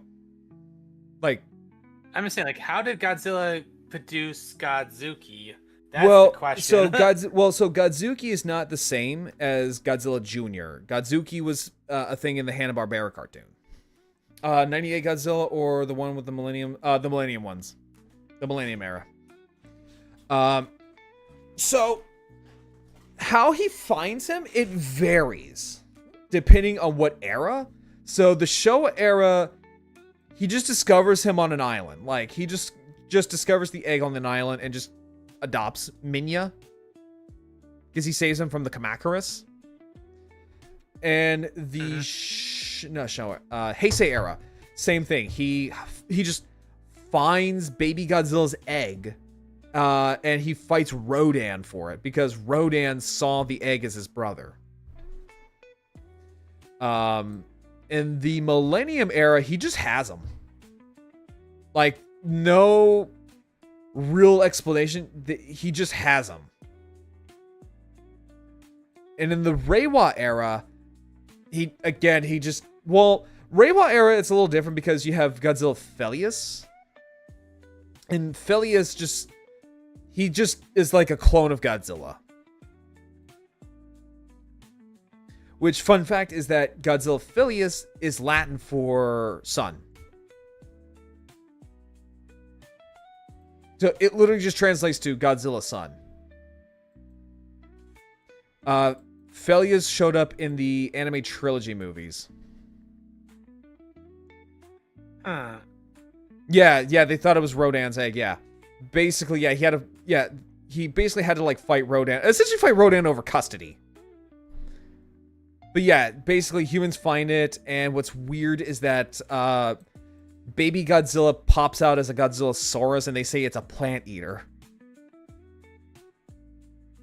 Which, no, we all know what Godzilla eats, which is fucking pure radiation. Well, it depends. It depends on the continuity and what Toho says. Because yes, he does feed on radiation, but it's shown that he does also eat other things. But at the same time, you're at the whims of what Toho allows Godzilla to eat. Yeah, you're 100% at the whims of what they say.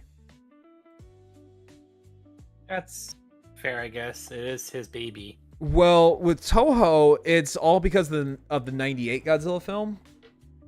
So, with the 98 film, because they bastardized that property so badly, they basically had to essentially kind of like a Bible almost that you have to abide by if you want to use Godzilla. And if you don't, and you have to use it by the letter, otherwise you don't use it. Like, Godzilla can't eat humans. If Godzilla's going to eat another kaiju, you have to let them know and let them approve of who he's going to eat. Godzilla can't be killed by the military. Godzilla can't do A, B, C, or D. Generally Godzilla's internal fission provides enough energy without needing it. Right, but there have been instances where Godzilla has been shown to eat things. Like, he has been shown to eat other things besides just pure 100% radiation. But yes, he... they actually shown like when he's eating like a giant crab, if I'm not mistaken. I don't remember that. I think it was like actually one of the recent ones where he was, the one like the new one where he fucking fought a crab in the Roman Colosseum. I don't think he eats that one. I think he just kills her. Yeah, I think he just kills her. Aww. Yeah, no, like, he just kind of kills her. Like, he kills Scylla because dominance. I know he killed Tiamat. I think he did. What it was. Yeah, he killed Tiamat because he needed to get to the radiation to absorb, yeah. And then Scylla basically fucked around and found out. Yeah, so, but yeah. Let me see here real quick. He kills her. Yeah, he kills her in GXK. Yeah. Which also, I need to rewatch that movie again. Because I'm gonna be real. I actually really love GXK because of the fact that it literally just plays off as like a glorified Showa era film. Because whenever I saw Scar King, I just saw a big goofy Showa era kaiju villain. Like that's what Scar King came off as. And I love him.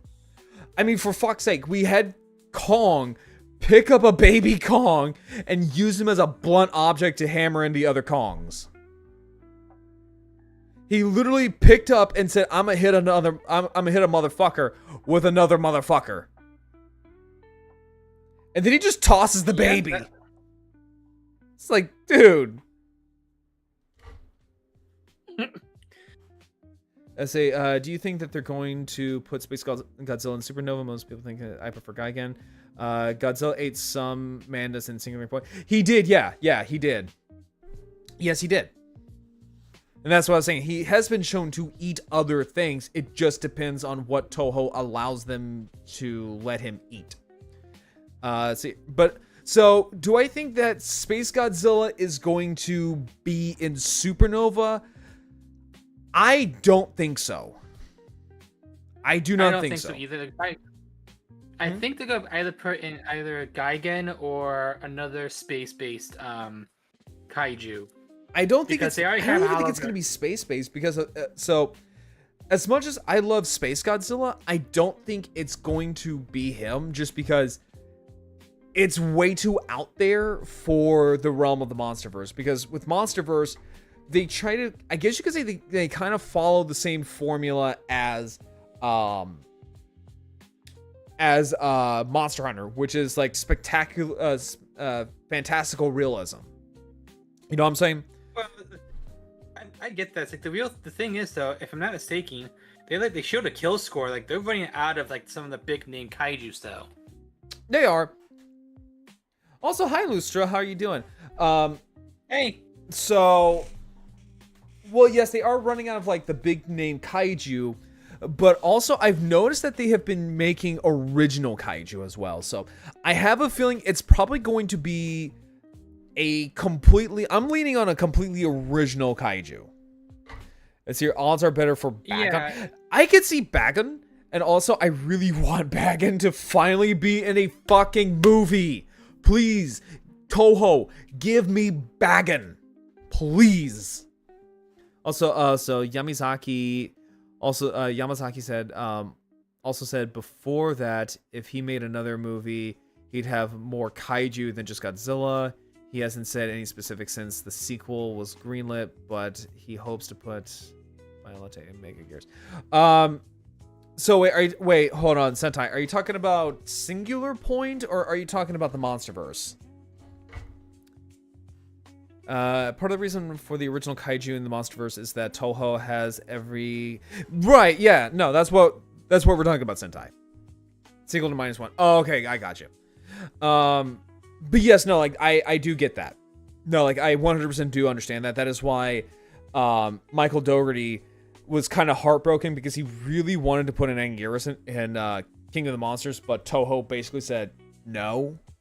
So he had to sneak Anguirus in as a skeleton. Did you know that, Piper?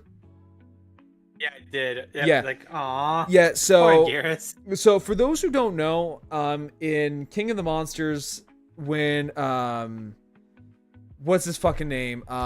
Sacrifices himself, the bomb goes off, and then you will see like a brief, and again, this is like a literally blink and you'll miss a moment, but basically when it pans out to show like the devastation of the bomb, you will see a giant skeleton, and if you pause it at the right time and enhance it, it's an Anguirus skeleton. Yeah, and I'll post the image that way people know if people who don't know who Anguirus is. Yeah. Let's see here. The same director, Yamazaki, is confirmed to be in charge of the -1 sequel. He recently worked on the new Godzilla. Yeah, I do know about that one. I do know that. Because I know the guy made the design for both Godzilla the Ride and -1. See, people have said Hedorah. Have said a Hedorah from the waist of Godzilla. Have said Hedorah from the waist of Godzilla would be the. Wait, what, Paleo? People have said a Hedorah from the waist of Godzilla would be a great. I don't know about that one, because like, okay, I know Hedorah has like a cult following. He does. Weirdly enough, he does. But I can't see Hedorah being in a -1 sequel, because they would have to kind of justify as to why there is now a literal garbage monster, basically. There's one thing I would like to see in the MonsterVerse, or any new kaiju stuff, is maybe more mecha kaiju, because you only had like a few handful of those fuckers. Well, yeah, because you have things. Let's see here. It would undermine the point of Hedorah when it comes to Godzilla, if it comes from Godzilla. Yeah. So, if you don't know what we're talking about, so Hedorah is this, basically a living sludge monster, right? It's a living sludge monster. So what it is that now, granted, they also kind of undermined Hedorah in his own debut movie. So they wanted to paint Hedorah as like as an allegory for our pollution, right? But then all of a sudden in the movie they say, oh well, Hedorah's from space. So that just says fuck you to the environmentalism message that they were going with. What was that one? I'm trying to figure there was this one kaiju that kept evolving, even though it kept, Godzilla kept beating the shit out of it. I'm trying to remember the name of that fucking kaiju. I don't know. But yeah, no, I don't see it being Hedorah. I don't see it being Space Godzilla. I would actually even dare say I could see Biolante being in Supernova over Space Godzilla. It's a space creature that feeds on the waste on the Surugabe. Right, but that's what but Sentai, that's what I was saying. That was that like the whole angle of it then just being from space kind of undermines what they were going with, though, because like the whole thing with Hedorah was that it was supposed to be a allegory for our pollution basically manifesting itself into an uncontrollable, gargantuan kaiju. But then now we can sit there and say, well, now it's not our fault because, oh, well, bada bing, bada boom, here comes Hedorah from space and is feeding off of our pollution. That's what they were going with in the movie. Right? Like, that was kind of like the whole point. I wish they would have just said, like, hey, he's just a byproduct of pollution. Like, he was literally created from pollution. Oh, and I just found what the kaiju I was thinking of, by the way. I just posted the image of the fucker. Let me see.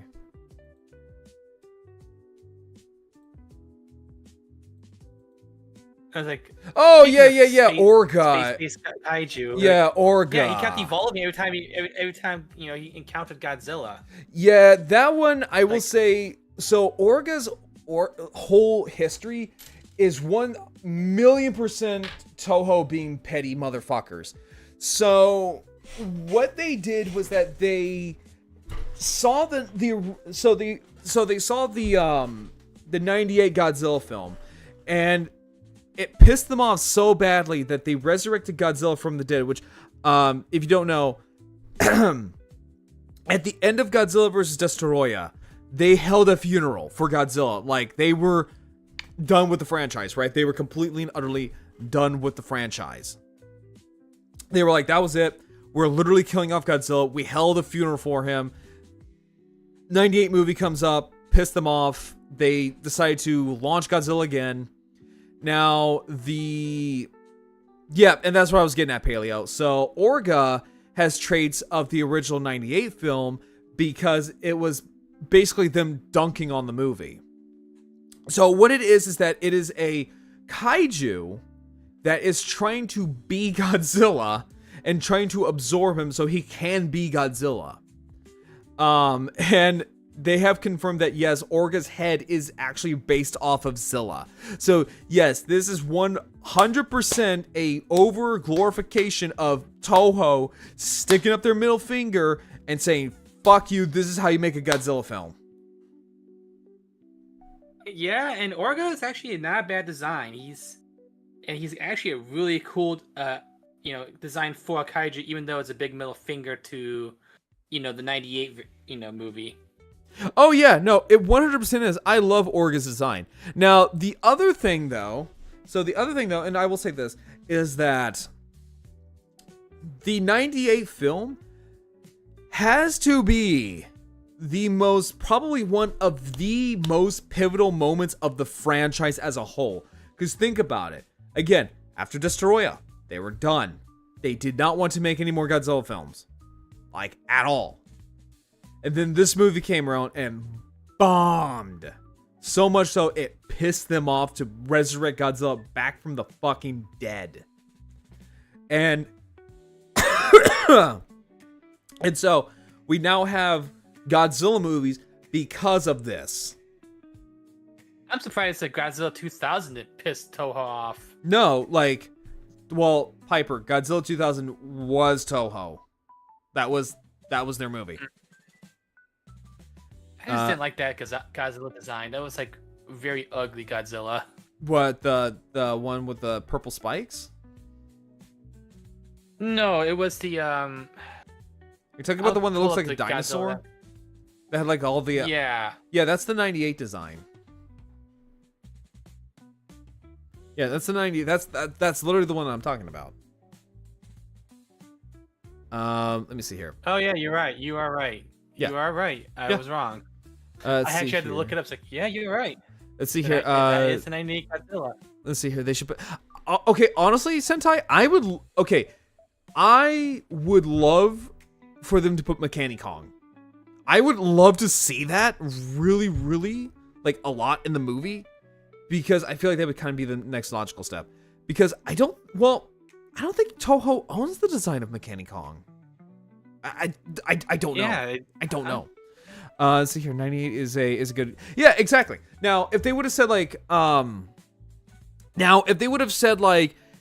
the 98 film was a good now if they said the 98 film was an adaptation of like The Beast from 20,000 Fathoms, and they would have said this was like Rhodosaurus, I would not complain. But it's the fact that they made it 100% not like Godzilla, but say it's Godzilla. That's where I have an issue.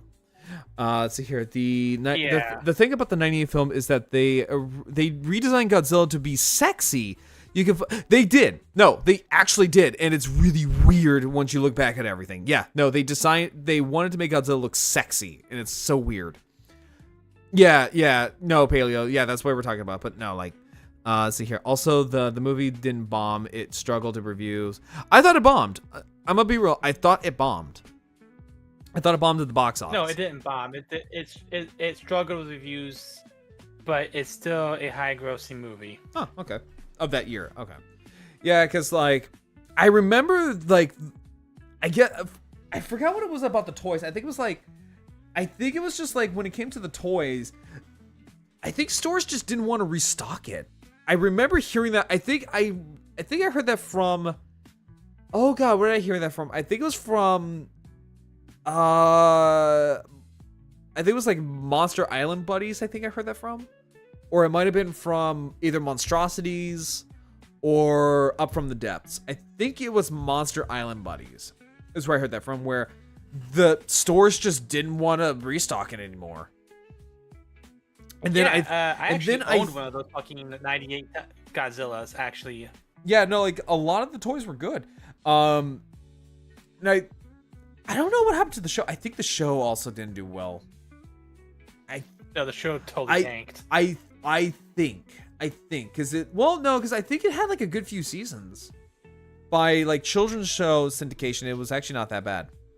And the cartoon sequels, yeah, that's what I was saying. Like, it was well regarded, yeah. Because it went on to have like several seasons. So that shows that kids were watching it. I just don't know why it stopped. But yeah, no, like, one of these days I want to sit down with all of you guys. Like, I think probably for yeah, okay, so it did have like 2 seasons. Okay, so one of the things I have the best idea for this. So one of the things I really want to do with you guys is maybe so maybe for like maybe for like another community night. I think what I want to do is that I kind of want to do a movie night where we watch the 98 Godzilla film. I think it got canceled. I think so too. I think so. I think another thing that'd be kind of cool to, contribute to the kaiju stuff is like have community nights that do involve Gigabash just to have fun. Oh yeah, no, that's a kaiju game would be good too. Have you seen? Oh yeah, no, I love the anime. Not the anime, but the I do like the Gamera anime. I like the Gamera anime. The Gamera trilogy. Oh yeah, no, I love the trilogy. Love them. Mm-hmm. I think so. Up until Anime Gamera, the suit from Revenge of Iris was my favorite design from Gamera. No, love the trilogy. I think they're great. For me, now my personal. Oh, I was gonna say, for me, for the personal trilogy, I love the most was the Mothra stuff, especially Metal Mothra. Yeah. Which was like Mothra that turns into a metal because like after going back in time and surviving for another 1,000 years to defeat Ghidorah. Yeah. But like in terms of like the Gamera movies, I like the Showa era of Gamera. I think those were decent. They were goofy and silly for children, but that's perfectly a-okay, and I do think that and Ultraman really kind of influenced Godzilla movies going forward. And honestly, probably for the best, because if all the Godzilla films were like, depresso espresso, people would want to blow their brains out. But no, like those were all good movies. I really also love the idea that, so in I want to say it's the first one in the trilogy. Yeah, the first one in the 90s trilogy, where they actually had, I think, the first ever female kaiju suit actor, I think it was. Let's see here. It wasn't really canceled. They were in contract for 2 seasons. From the start, it did well, but struggled in competition with Pokemon and Digimon, so it just stopped at... Okay, that's fair. No, that's fair. Yeah, because, like... That's actually wasn't fair. I kind of forgot just, like, how... like insanely popular Digimon was. Pokemon, I know. Like, Pokemon, I know how popular that was back in the 90s. Digimon's still popular. Well, yes, but the thing is, like, it was not as popular as it was in the 90s. When it dipped ever so slightly, like, towards 2000, people thought this was the end for Pokemon. Like, people legit thought this was the end. Let's see, Ultraman and other Sentai push Godzilla to be more. I could see that. I think, but Paleo, I think at the time when it started to turn more towards children, I don't think Sentai was. I don't think it was around during that time. Like Ultraman, yes, and then Ultraman. later on, Sentai did. I can definitely see that. But Gamera, I think it was mainly Gamera and Ultraman because Gamera was more or less his direct competitor at the time. Koi, I will do Carl Weezer here in a little bit. It's just I can't do Carl Weezer while I'm doing my tangents. Also, hi Koi, how you doing?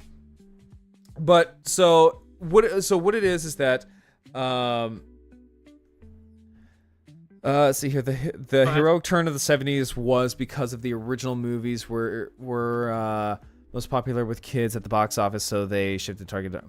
And that's fair. You know, that's perfectly fair because I've always thought it was because of things like Gamera and Ultraman were very popular with children, and so they just kind of saw that and were like, maybe we need to start like turning our gears more towards that to get that, and also like obviously because it's popular with children as well. But yeah, no, I actually didn't know that. It's interesting. And also, fun fact is that the kaiju Baragon, I think it's like one of the two. I think it's like one of the 2 main kaiju that have a large female demographic. Obviously, the other one being Mothra. Yeah, Mothra is probably the biggest female demographic. I think the third one was actually what's the name of that one? One of the vines. Biollante. Biollante, thank you. Yeah.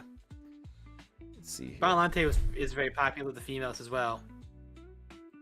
That one I'm not entirely sure. I don't know that one.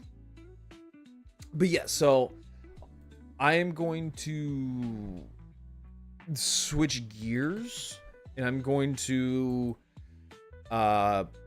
get Static Dread going. Alright. And I will leave you to it. I'm gonna head out and probably just, work on some coding. Yeah, no, thank you for stopping by and hanging out, Piper. Absolutely. If you want to talk more kaiju shit, let me know. I'm more than willing to. Taters, guys. Alright, later. Okay. So, yeah, because I'm going to switch gears over just a little bit for Static Dread. Never played this game before, so this is going to be interesting. Okay. So here, Baragon was portrayed by a female. Right, yeah. Yeah, no, I know that one because that was the same suit actress for Gal White. Yeah. See here, because physically as small as possible compared to Godzilla. True. Baragon has puppy energy, and so I can see it. Yeah, it's mainly because he had like the small head, big eyes, large, quote unquote, ears. He was very popular with women. Also, I am going to get some water real quick. and we are gonna play some Static Dread whenever I get back. So, hang on here, guys. So, I will be right back, everybody.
Okay, chat. All right. What the hell? Wait, why is my model? Wait, did my stream die? Hang on, guys. I think my stream died. Hang on.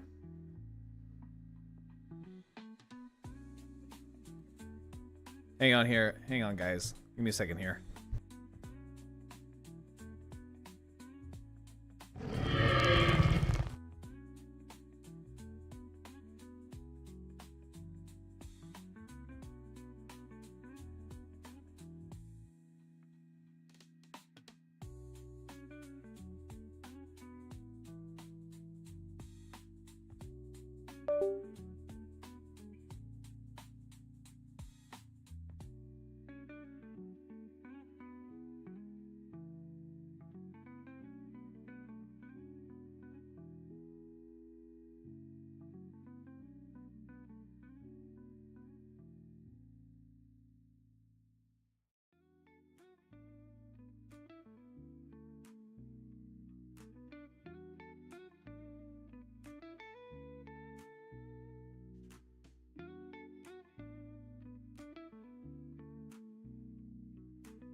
Okay.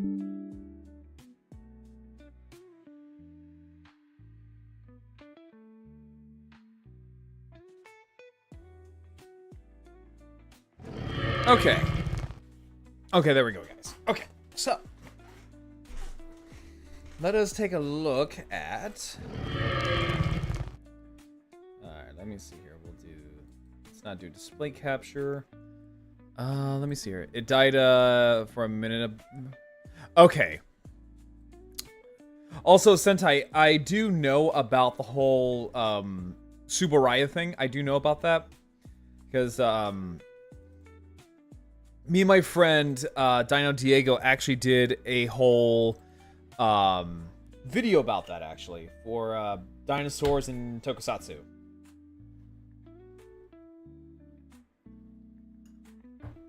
Over on his channel, giving my friend a little bit of a plug there.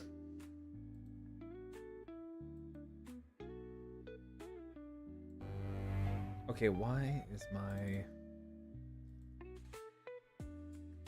Okay.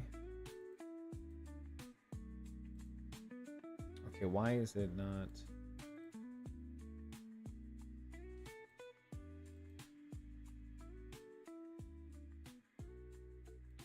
Okay. Okay, so let us take a look at Static Dread. So, if you don't know about me, I love cosmic horror. I am a huge Lovecraft fan. A powerful aura has enveloped the entire globe. Due to issues with navigation, port authorities have reactivated the old lighthouse. You were chosen to be its keeper. Oh no. I just found out Tori drew boobs on my head. That sounds about right. No, and Tori, that sounds about right.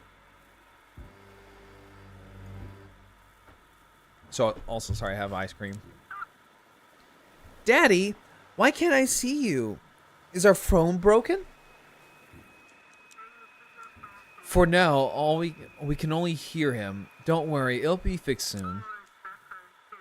Daddy has a very important job now. Don't worry, dear. We're going to be just fine. Every evening, we'll be on frequency 237. We love you. Oh, no.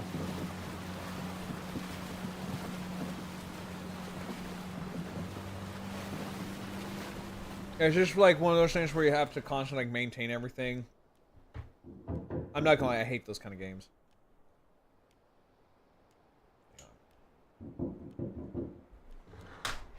Wait, is it controller friendly? Oh, it is controller friendly. Okay. Yeah, let me grab my controller. Okay. Seems like someone's knocking at the front door. Check. Oh, hi. Jesus Christ. Well, here's the last box. That's definitely everything. The supplies should last you for a while. I'll be back in 2 days with a new shipment. Hope you'll still be around. What's your name? Just call me Courier. My mother gave me a name that doesn't sound well here. I never came up with a shorter one for myself. All right, I'll go check. What am I supposed to do? Oh, check the lighthouse. Duh. Wait a second. What about the money? The port gave you your payment for 2 days ahead. Here, take it. See you in a couple of days. Nobody lived in this lighthouse for a long time. But it's a good one. Always served us well. I don't like that.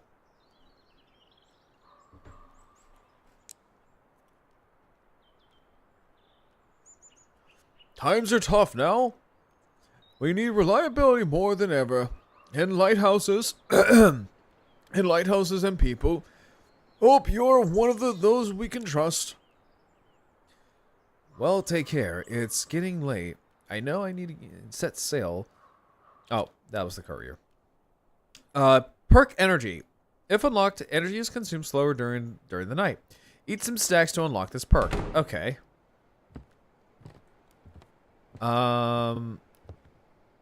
Check.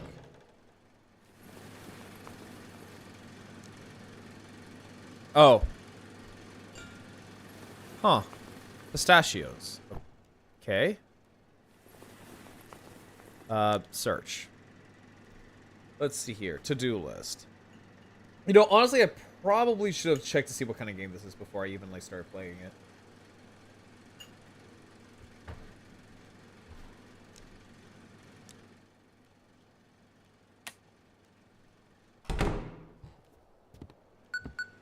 Someone's calling on the radio. Check. Static noise response. Is anyone there? What's taking so long? Hear you loud and clear. Finally! What took you so long?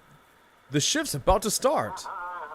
Let's make one thing clear right away. I'm the boss here, and you can call me Chief.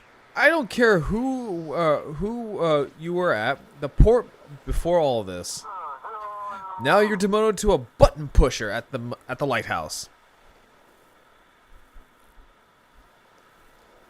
And for some reason, the port decided to waste a fortune on you. Oh.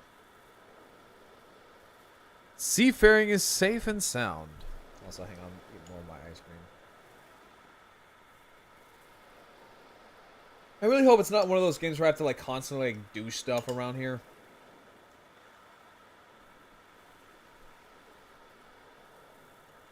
I'm not gonna like it if it is, because I can't do those. It's gonna be like Five Nights at Freddy's or some shit.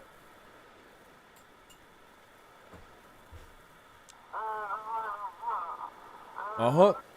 If you work well, maybe they'll write about you one day. Alright, back to work. Sun's almost down. Go and activate the lighthouse. All I have to sit here all night, checking if you mess anything up.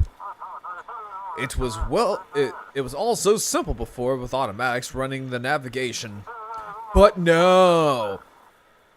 I've got to sit here all night now, praying nothing goes wrong. I'll give you the whole demonstration, but only if the shift starts. God damn, what an asshole. Now hurry up. Work's waiting for you. Go ahead and turn on the lighthouse. The switch should be behind the door to your left, next to the spiral staircase. Search for frequency. Because I think my wife was supposed to... It was like 247, I think.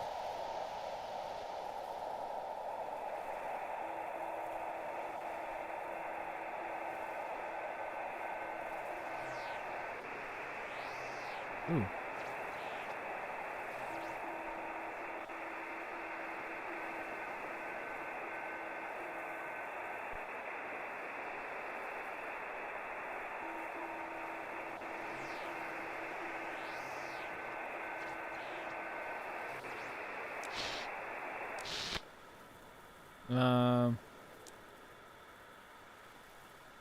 Let's see here. There we go.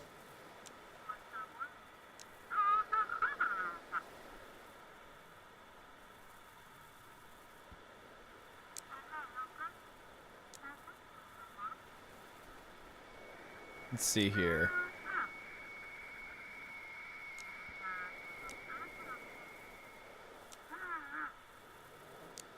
Okay, so the door, open the door and activate the lighthouse to start your shift.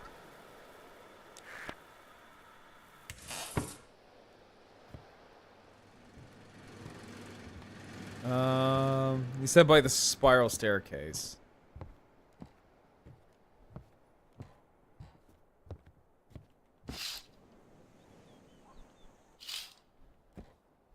By the spiral staircase. Oh, here we go. Lighthouse.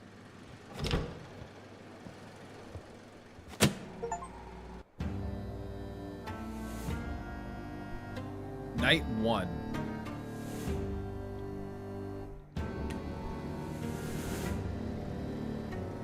Oh god.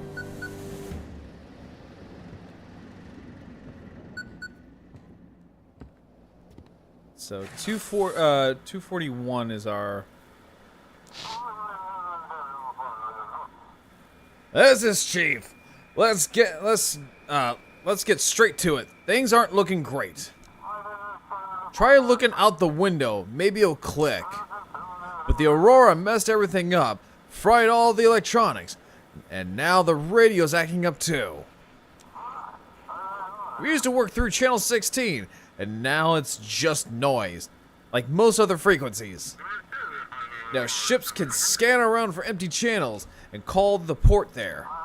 You gotta listen to the frequencies and pick up. Oh, for fuck's sake, it's one of these damn games.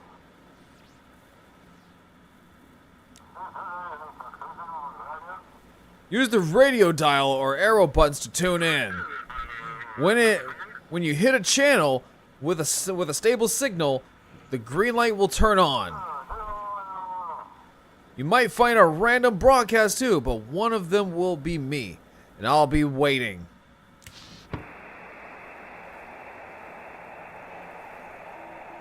Hi Katsuna, how you doing? Welcome in, Raiders. How's it going? My name is Grarl. I am a T-Rex VTuber, and, well, excuse me. And I'm a variety streamer. I stream a whole lot of things. I do just chatting streams. I also do gaming streams. And I also do model kit building streams. I love talking about, like, Zoids, Warhammer, Tokusatsu, dinosaurs, you name it. Also, hi Katsuna, how have you been? It's been a while. Let's see here. Hey, Jay, can we get a... Did you do a shout out? Oh, no, I thought you were going to do that. Yeah, I can do the shout out if you want. Let's see here. But yes, how was your stream, Katsuna? Hang on, let me give you a shout out. Unless you got it, Jay.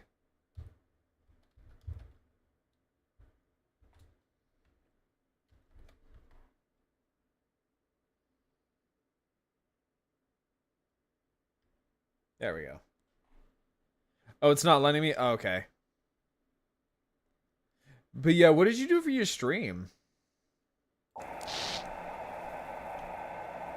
Let's see here. So I guess I just kind of find a...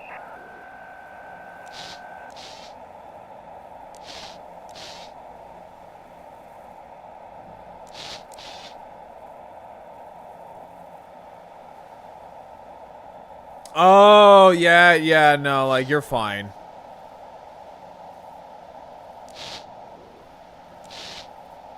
Oh my god, I get it.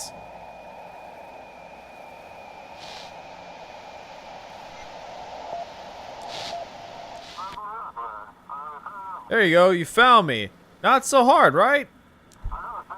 Now that you've got the ship's signal, you need to request a navigation for... Oh my god, I'm probably not gonna play this damn game. The guys at the port control perhaps some special forms with a map on the region.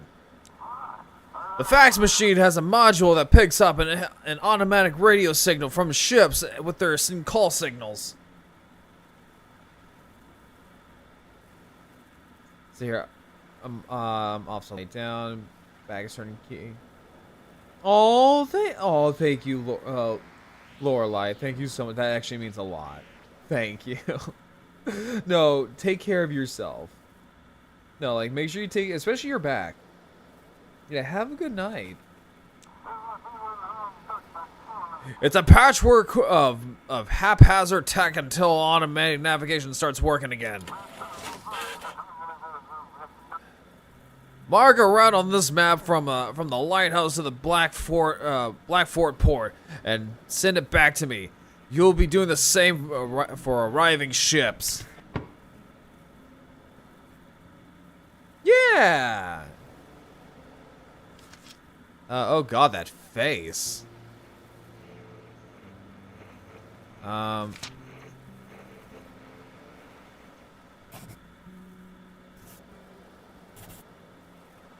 Okay, I may not like this game. I'm gonna be real.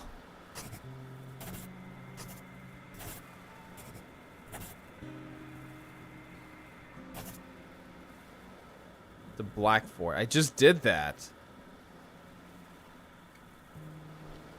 There we go.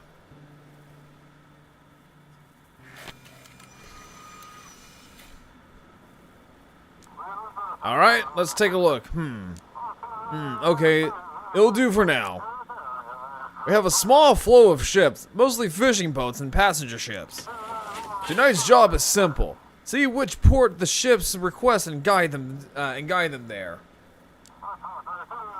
If you mess up a route or miss a ship, I'll make sure they dock your pay heavily for it.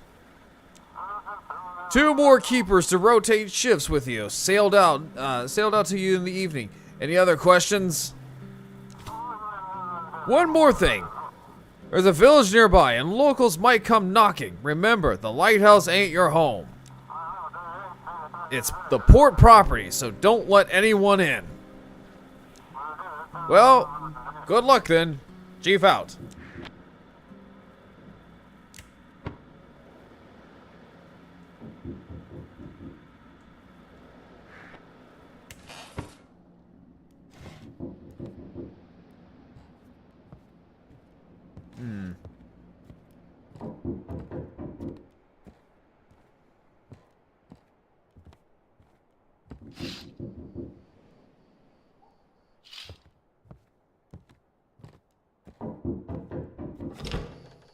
Young man.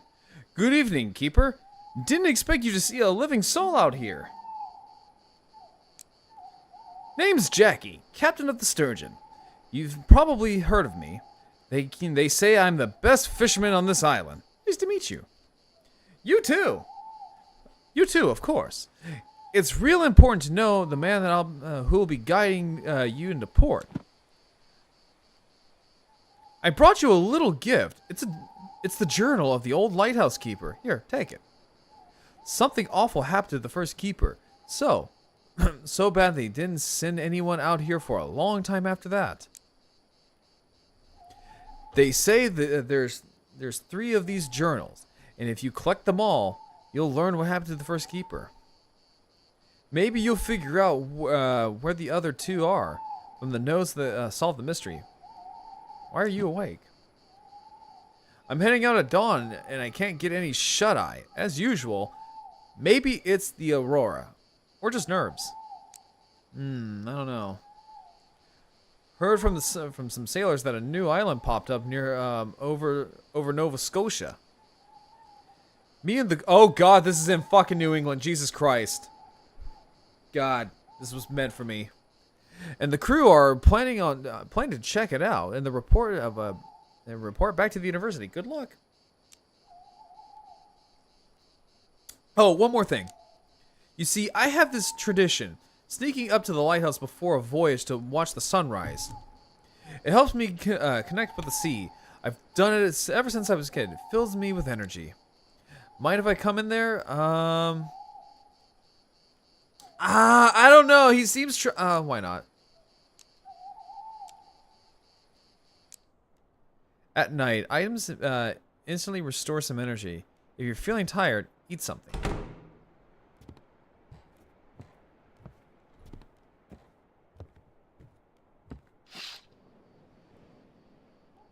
I thought villagers should all be asleep, but someone's standing outside staring at the lighthouse. I don't like that, actually. It's locked.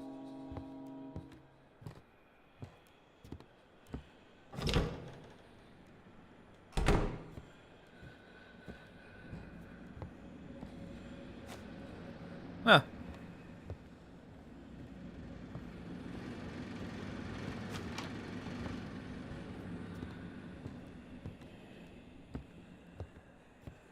Huh, well.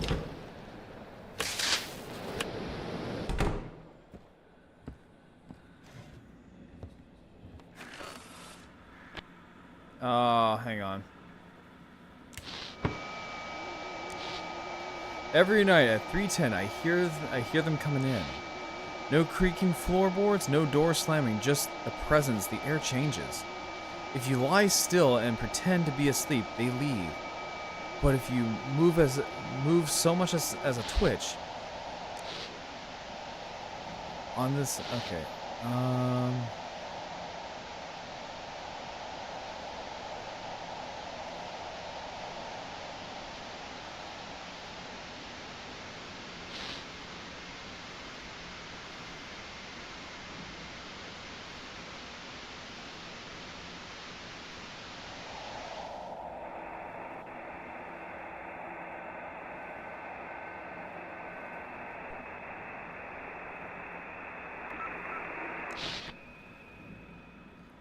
Received. Lighthouse, do you copy? This is Captain Drake from the Coast Guard.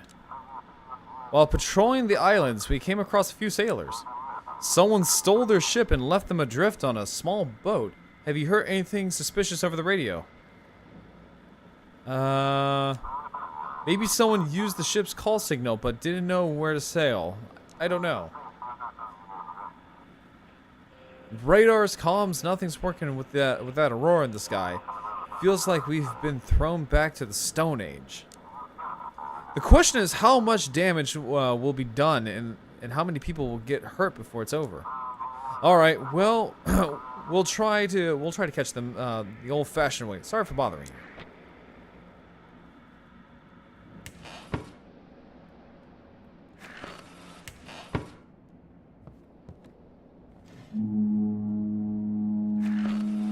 Oh shit, okay,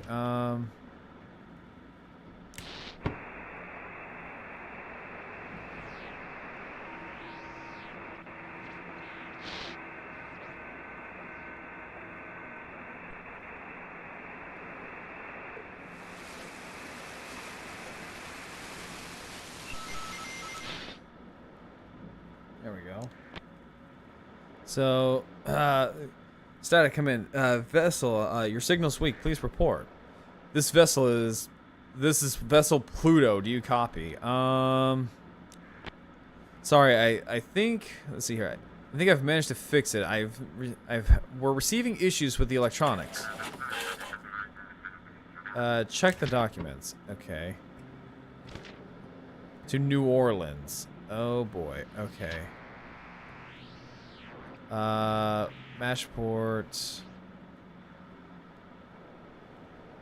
So from Guishan to New Orleans. Okay.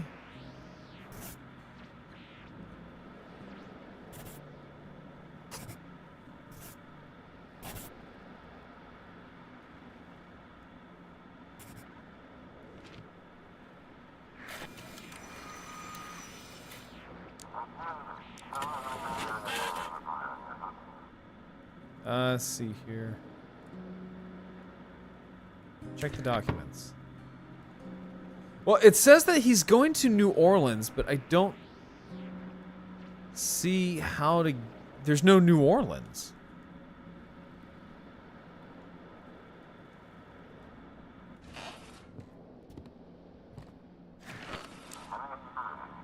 How did you find yourself in the harbor of Blackport?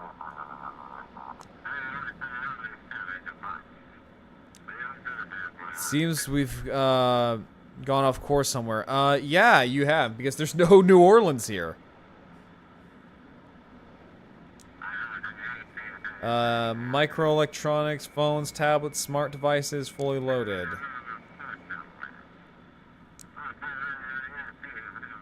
Check the documents. Okay. So... Okay, so...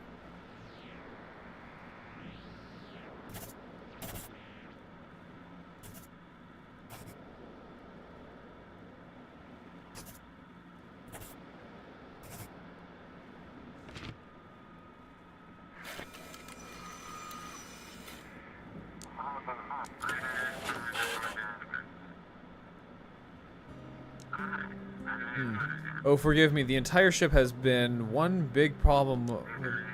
So, during the Aurora, all the box started glowing and shimmering with every color of the rainbow. At one point, they even started singing like a choir. It was terrifying. I really want to upload this cargo, or unload this cargo at the port. Okay. Okay, so it's asking me... Again, it's asking me to go to New Orleans.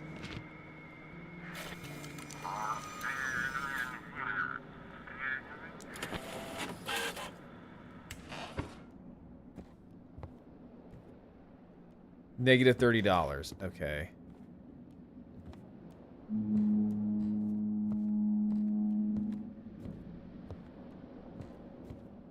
The hell?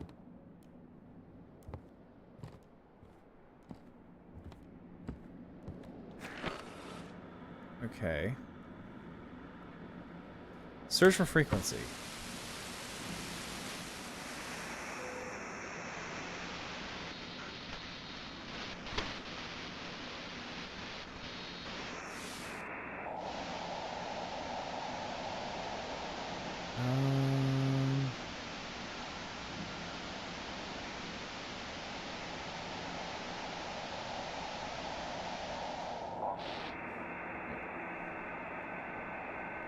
Honestly, chat, I might just watch a video about this, if I'm gonna be honest. Let's go back.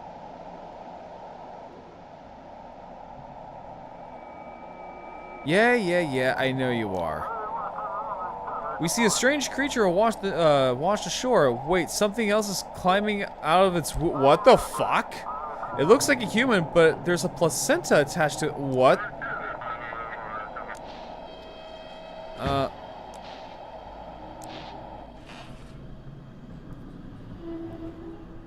Well.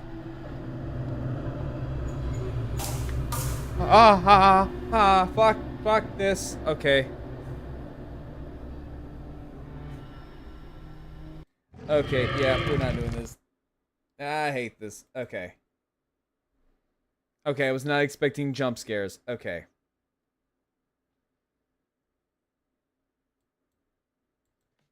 Okay, well. Yeah, was not expecting jump scares. Okay, yeah. No, I kind of want to watch a little bit about this game before I actually, like, jump into this completely raw.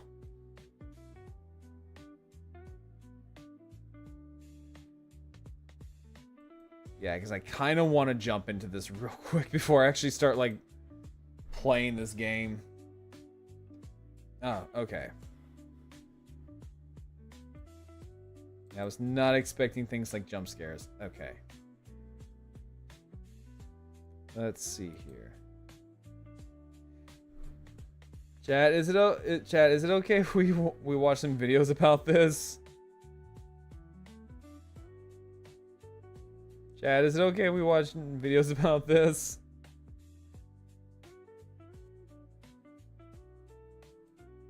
Cause I ain't gonna lie, I'm kind of a big bitch when it comes to horror games. Cause that actually kind of spooked me a little bit. Or, you know, we could just do chatting. Hey, what are you guys in the mood for?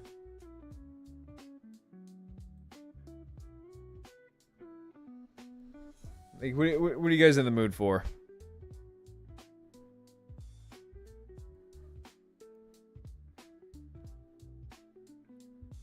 Because honestly, I could probably go back and, like, kind of go back and do it. Maybe. Because I'm gonna be real, because I'm just like,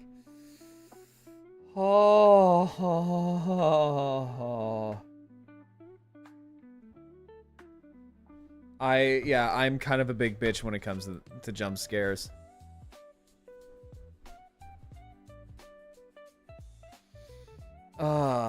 Okay, let's watch a little bit of this. I kind of want to watch a little bit about this. Let me see here. Static dread. It's just the fact that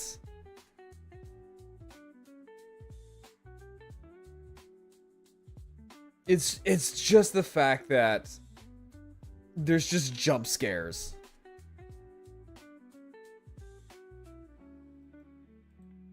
I don't do well with jump scares.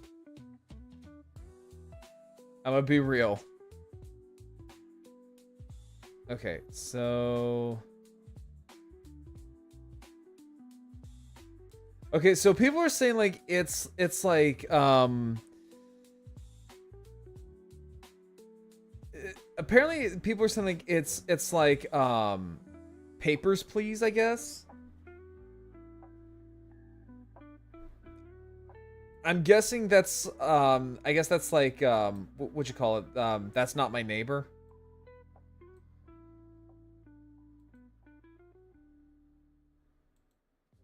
I'm going to assume.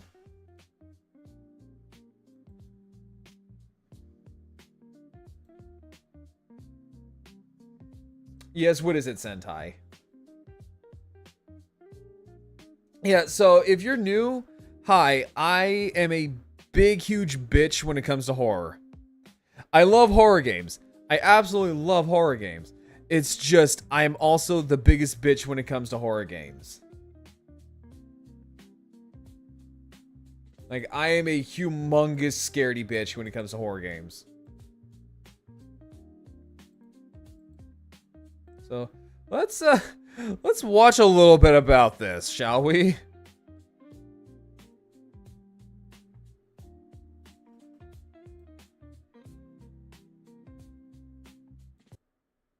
And maybe we'll get back into the game. I don't know. I don't know. John, this is many a true nerd and welcome to A Static Dread, which is basically, as I understand it, Papers, Please, if it was also a Lovecraftian horror game, because Oh, I hate that. in this game, you're a lighthouse keeper who has to guide ships to shore using just your radio and an increasingly complicated set of maps, while simultaneously staying alive during a Cthulhu-adjacent apocalypse. So, Oh, I hate that, oh, actually. this just sounds like a good time, doesn't it? Okay, I'm deeply concerned that the game has just started, and immediately I'm getting a radio message from my daughter. And my wife too, informing my daughter that yes, I've got a very important job now, so as a result, don't worry, dear, we're going to be just fine. Oh, you're not going to be just fine. In fact, you're probably already not fine. The fact is, yes, like, you know, an old photo right there, and I'm only speaking to you on the radio. You're definitely dead and I'm hallucinating this, aren't I? Well, if they are dead, we'll figure it out soon enough. Apparently there's like multiple endings to this as well. And here we are inside the lighthouse, and oh, you know what? I always do appreciate a game where everything's just ever so slightly wonky to create an atmosphere of uneasiness and whatnot. Hey Jay, if you want to come into the chat and keep me company while I play this game, you're more than welcome to. Could go up to the lighthouse, presumably, if I need to, as time goes by. Yes, power. Should we need to fiddle with that? So when you say someone's knocking at the door, which door? There are so many doors. Here we go. Big red front door. This is cute, by the way. I literally need to, like, you know... Yeah, if you want to come in here and hang out with me while I play this horror game, that would be great. They were like 237, right? There we go. Hello, probably dead wife and child. How are you doing this evening? And okay, my daughter is just sitting by the radio waiting for my call. I'm so sorry, small probably dead child. I'm a bit busy helping ships right now. So okay, let's get this all done, step by step here, which is make sure the lights are on, because the game said, yeah, lights on at night, otherwise stuff could get weird. Step 2, crack open the lighthouse door. Okay, so that's pretty much what we did, because I'm wondering if we fucked up somewhere. So, complete that, toss that into my fax machine, beautiful. Creepy. And okay, if something goes wrong with, yes, the rotating McGibble, we come up here to fix it. So okay, I think I understand how the lighthouse works at this point. So back downstairs we go. Okay. Okay, the designated port. If the port is not on the map, guide them to Blackford. So, right. Blackfort unless stated otherwise. So okay. Huh. I can't Okay, see so that's probably where we things, fucked so up. I'm guessing, yeah, night just lasts as long as it takes for me to sort out any boats that give me a call. On top of that, yeah, there's like other stuff going on. Also, people coming to visit me at night. Please don't come and visit me at night because... Okay, there's also creepy-ass teddy bears. Good. Okay, so... Good. An old painting. And some supplies. Good. Good. Yes, I know someone's at the door. I'll get to Cthulhu in just a second. Ah! However, we've got, yeah, Lonka here. So I guess it like gets progressively worse and worse as time progresses. Crowbar or something. I might be able to take care of that and... I mean, I will give you, this game's got a good atmosphere. Like, this is a nice and a weird and creepy. And okay, if something goes wrong with, yes, the rotating McGibble, we come up here to fix it. So okay, I think I understand how the lighthouse works at this point. Okay, maybe I screwed up somewhere. And better, the guy at the door isn't a fish monster. Oh, bloody hell, he's brought me the Journal of the Old Lighthouse Keeper. Oh, okay, I'm yeah. guessing it went bananas, then was eaten. Yep, something awful happened to the first keeper. So bad they didn't send anyone out here for a long time after that, so... you could have just known. So I'm wondering if we screwed I up. was happy in not knowing.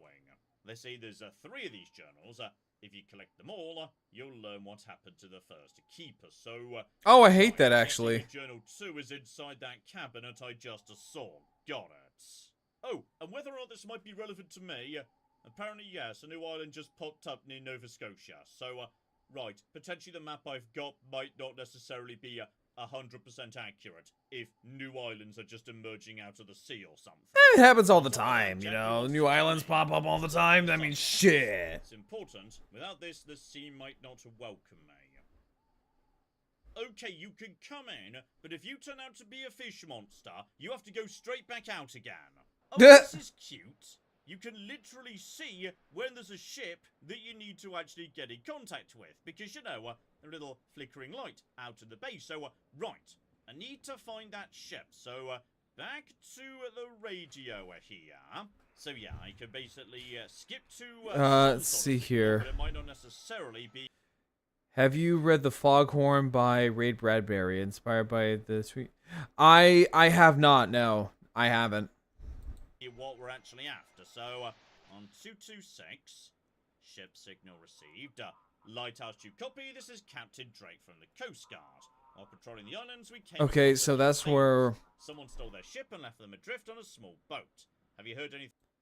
It's Cocky Cthulhu. Cthulhu, get off the radio. There might be boats that need my attention. So yeah, we need to give him those headings because it takes place at the at a lighthouse sort of like this. Oh, is it really? Okay. So, okay, that's the basics. Also, I can't help but notice that all of a sudden... I'll probably have to read that then. Weird. Like, you know, flickery, staticky, and... That definitely wasn't on the wall previously, right? So yeah, just clean off the weirder scrolls and whatnot. So, okay, stuff's gonna get weird at night. Got it. Anyway... Oh, I love that. I absolutely love that. I don't love that, actually. I really don't love that, actually. Cthulhu, get off the radio. There might be boats that need my attention. You're supposed to guard the light, yet you let that sailor near the lamp. Okay, was that guy letting actually a fish person? I may have made a mistake letting him in. Now he'll have to pay the price. Don't let anyone gaze upon the light. It's yours for now. Then again, okay, well... Faxes me weird, creepy drawings should not necessarily... Okay, so we didn't get this. Telling the truth. So, okay, what's going to happen to Jackie? Nothing good. Okay, I'm deeply concerned I shouldn't have let Jackie up into my lighthouse. Anyway, as I was saying, off the radio, Cthulhu, I'm cooking busy. And off the radio, get into bed in the morning, run. So I wonder if we messed up because we didn't get this. It's probably not bad advice under the circumstances, but okay, we're not doing that just for now. Maybe tomorrow if stuff gets weirder. Okay, honestly, yeah, if I got a message like this, yeah, no, I'm hightailing the hell out of here. Also, I'm getting very tired right now, so, okay, hang on. Oh, okay, so this is probably what happened to me. Where precisely did those cans come from? There weren't cans here a minute ago. I already ate them. Anyway, hello, middle of the night old fisherman. And yes, I'm the new lighthouse keeper. Should you really be here at, like, midnight? Or I don't like that, actually. Okay, so maybe we kind of, like, fucked up somewhere. whatnot? You best be watching that light don't go out, and try not to doze off yourself or it'll all go south. Don't worry, it just had like a can of beans or something, and no— Also, I noticed his eel there. I don't like that. I don't like his eel. It's got like 4 fucking eyes. Like something ain't right. Like something really ain't right. As it was. Here, take this fish and eat up. Burning energy at night will weigh you down, and fish has got all the good stuff in it. So, okay, now this guy, me and him can be friends. You keep bringing me fish, I keep the lighthouse on. Job done. So right, there's some more McJibbles in the box. We've also got— Okay, so I guess this is scripted. Then the lights went out, and everything was weird for a second, so— Okay, so this stuff is kind of scripted then. Okay, everything's fine. Don't worry about it. Okay, we just need to, like, get the power back on and something. Generator antenna. The lighthouse is off. That's really bad news. So, right, we need to go and, like, you know, fix that up and whatnot. So, is that the lighthouse back on at this point? Oh! So the stuff— Oh, there's Eldritch shit all over the clean that walls. off. I might feel a bit better if, like, you know, stuff's— Oh, okay. Okay, that would actually kind of spook me. That's fine. That's the guy who we invited up here. You okay, Jackie? Yeah, by the way, the darkness says it's going to punish you. You're starting to scare me, Keeper. Are you feeling alright? Yeah, it's possible I was just hallucinating that. That's true. I shouldn't have said that. Yeah, it probably got a little bit of I mean, that on the fish plus hooch. side, things seem to be a lot less like, you know, bananas all of a sudden. So, what I'm thinking is, yeah, maybe if you clean off the weird graffiti, the woobliness goes away or something. This is— I mean, this looks all good, so I think we're fine up here. Right, back downstairs, back out over here. Everything seems to be less— Okay, so like... before I check the documents and give them a head. Okay. So, from Blackford, I'm trying to make it to Marshport. So yeah, you're going over here, that's fine. So okay, just to give you guys a nice little direction. Okay, maybe I need to start over like at a new game or something like that. And okay, maybe I need to start over at like maybe a new game or something like that. Cause I'm not gonna lie. The jump scares is what got me. I'm not gonna lie. The jump scares is what got me.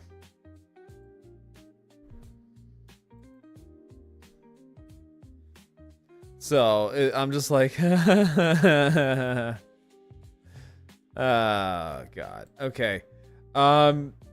Chat, should I go back and try that thing again? Chat, do you want me to go back and do that again? Should I go back and try that stuff again? God, I just hate doing horror stuff by myself. Not gonna lie. But no, I'm a big boy. I'm a big boy. I got this. Ah, God. I'm just like kind of hyping myself up. I'm not gonna lie, because that shit gets to me, okay? Like that shit actually just kind of get me.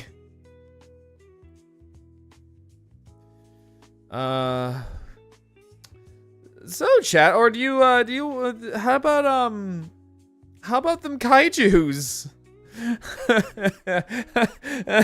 how about you guys want to talk about tokusatsu? You guys how do you guys feel? How do you guys feel about about kaiju stuff. Hang on, let me actually pester the unicorn real quick. Hang on. Let me see it. Let me see. What? Look.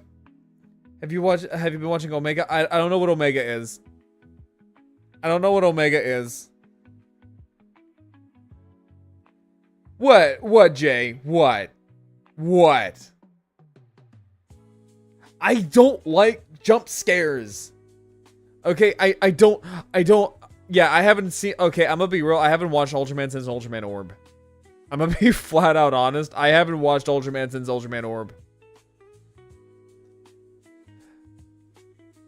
Kaiju yapping is good. I mean, I did promise a horror game. I did promise a horror game.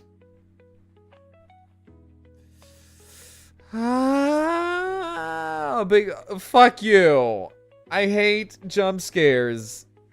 I absolutely despise jump scares.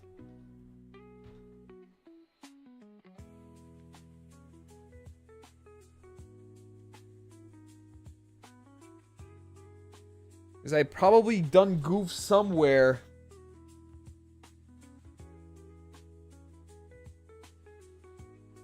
Yeah, because I probably done goof somewhere down the line. But, we can totally go back and play it. It's just like That's Not My Neighbor. It's just like That's Not My Neighbor. Except it's Lovecraftian. I got this. I got this. I hear Blazer was not bad. I haven't really heard anything about Ark. And I really haven't heard anything else about Omega. So I can't really say.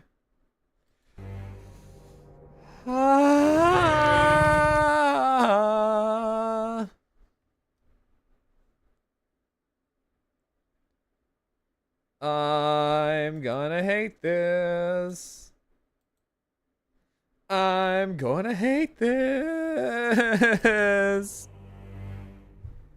I'm gonna hate this. I'm a big boy. I'm a professional. Take supplies. Okay. I got this. I got this. I got this. Okay, so we know what to do. Hi, Hammeretta, how are you doing? Hi, everybody. I'm Gral Brown. I'm a T-Rex VTuber, and right now I am being an absolute bitch because I'm playing a horror game.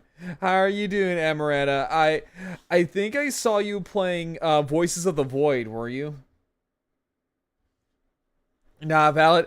Exactly. I love horror games, but I'm also the biggest bitch when it comes to horror. I kind of need someone to hold my hand, I'm not gonna lie. Was being spooked by aliens, aka a branch fell. Oh, I've been wanting to play, Voices of the Void. Because I hear it's really good. Because, hi, welcome in everyone, I am Gral Brown, I am a T-Rex VTuber, I am a variety streamer, I do a lot of things from horror games to just chatting streams, model kit building streams, I do just about everything, really, and right now, I am being very, very scared. Also, super fun, 100% events, 100 plus events that can happen. Oh, I'm already, I can already tell you, like, all the different kinds of events that are happening right now. It's called, I'm quite terrified. But yes, Eberett, if you want to, if you need to like raid a dash and take care of yourself, that's more than welcome to. Also, Emeretta, we gotta chat sometime. Like we legitimately gotta chat sometime. I love your design.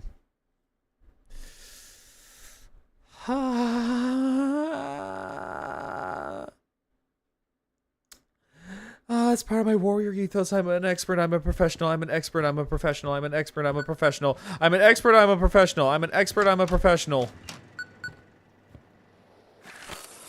Respawn. You got this, bud. Thank you. Thank you. Just roar at Brow. Just roar at it, bro. I'm trying to.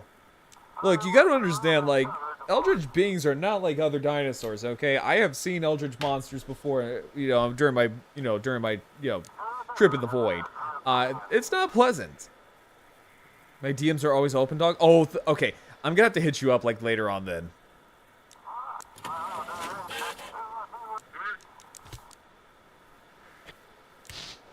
Okay, what I'm gonna do...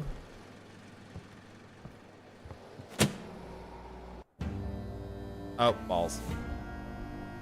Have you seen the Dino horror game? Death Stranding? Yes. Yes, and I want to play it. But I want to play it with friends.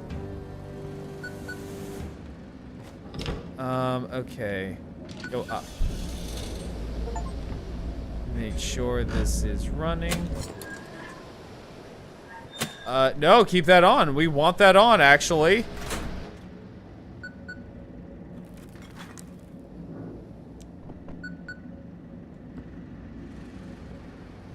Okay. Oh, I'm an expert, I'm a professional. I'm an expert, I'm a professional. I'm an expert, I'm a professional. It's called Unknown to... Ooh, no, I haven't. Okay, we're gonna... Okay. Okay. Ammo, we're gonna have to sit down. We're gonna have to sit down, and we're gonna have to chat about dinosaur horror.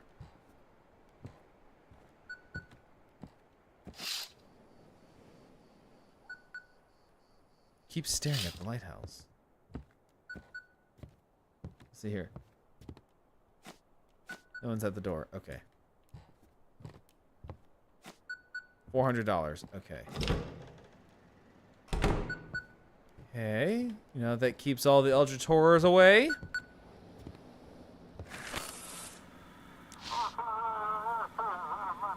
I got you. Thank you. Yes, no, I do need to, like, look this up. Because that actually sounds really cool. See, what's the problem? Try looking out the window. Okay, so we've pretty much done all this. I'm gonna take my leave now. Yeah! And also, thank you for rating me. Like, thank you so much. Okay, so...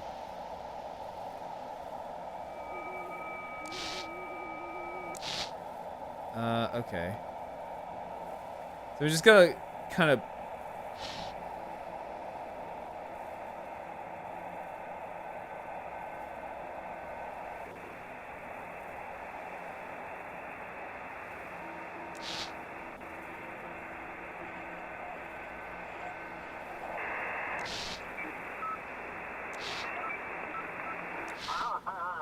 Oh, there we go.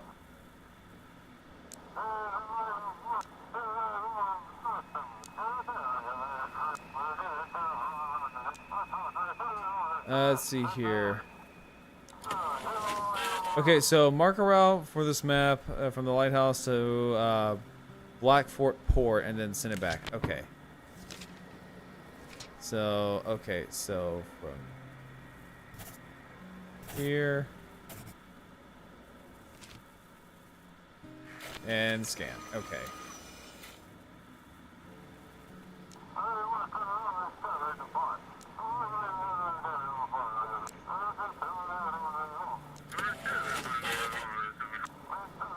Let's see here. Must be to the designated ports. If the port is not on the map, guide them to Black Fort.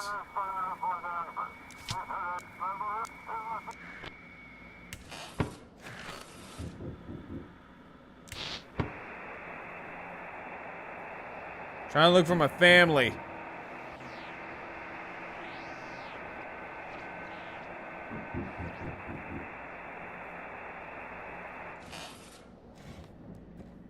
Seems like someone's knocking at the door. I am making sure there are no eldritch graffiti anywhere.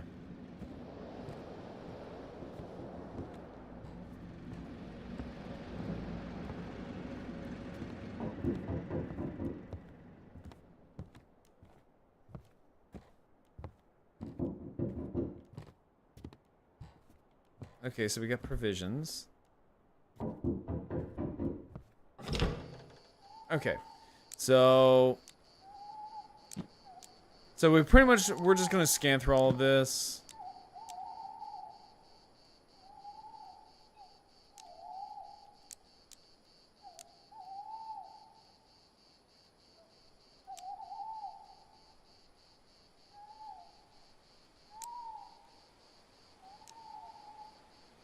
Let's see here.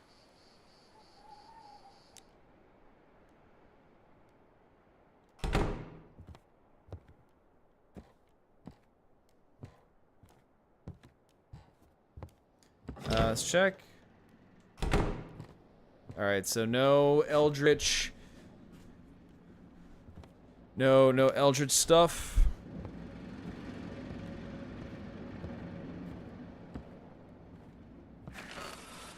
Okay, so search for the frequency.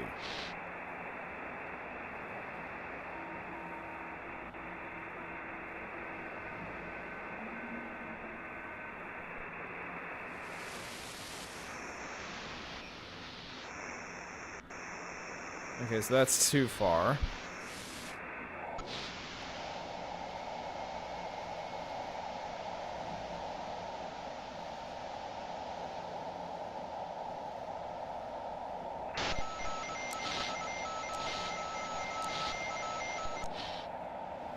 Okay, so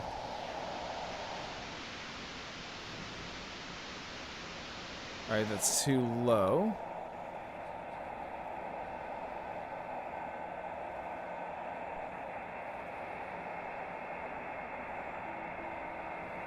Well, I know he's waiting for my signal, but he's gonna have to wait. Oh, there we go. Okay, so check the documents.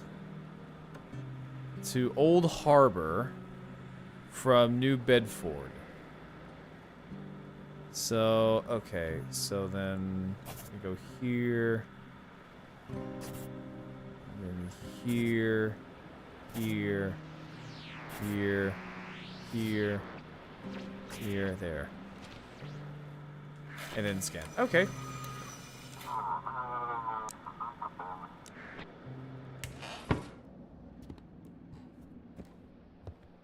Okay.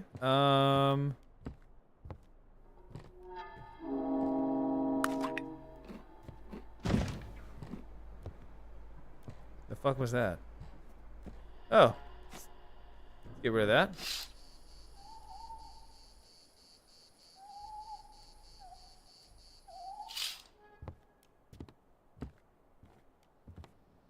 Can't have any Eldritch stuff.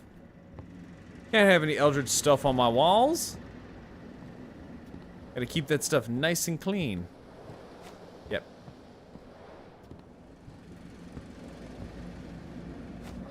Oh, hi. Ah, Keeper. What a view up here. Thanks for letting me in. Yeah, we want to explore the area with the other fishermen, blah, blah, blah. Don't want to get lost at sea at night. When I was 15, I nearly died by the... Okay, fine, hang on. Somehow I... straight up in between two sharp ones. A little one to the left or right. I wouldn't be here. Okay. So...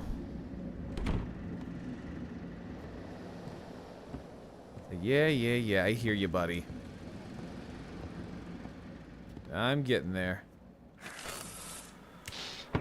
Search for frequency.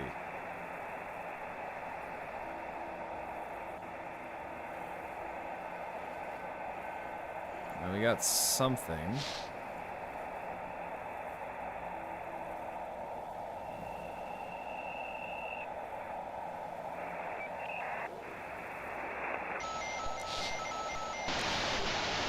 Hello, Wasteland Dwellers. This is Galaxy News. Oh my god, that's a fucking Fallout reference. Jesus Christ. Not the nukes. Oh my god, that's a fucking Fallout reference. That was Three Dog from Fallout 3.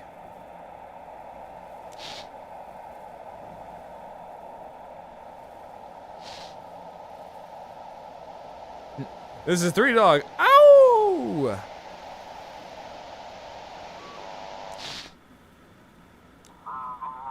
You copy? This is Captain Drake from the Coast Guard.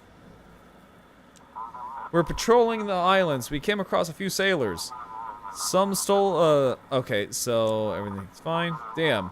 How do I track down these pirates?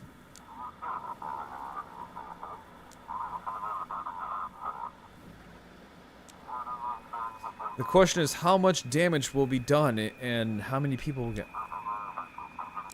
Okay, cool.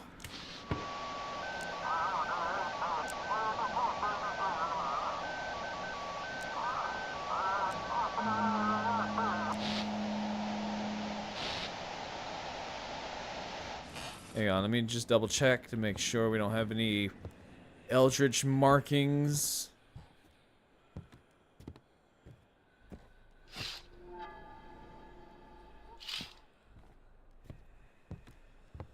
Ah, yep, there's...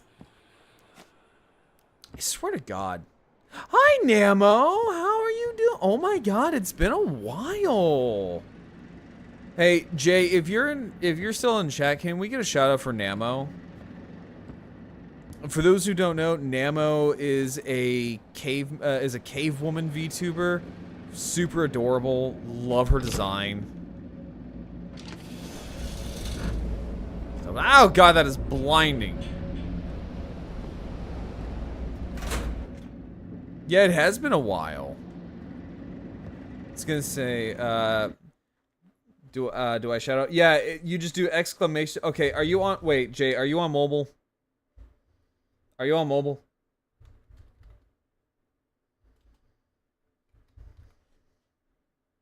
It's gonna say if yeah, yeah, there you go. Yeah, or a better one is backslash, then just hit shout out and then just type out her name.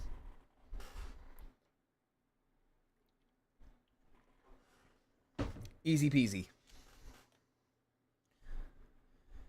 Ha.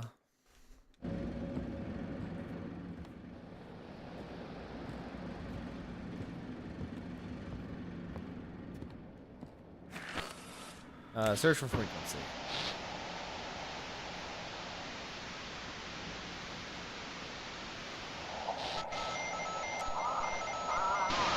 Oh, yeah.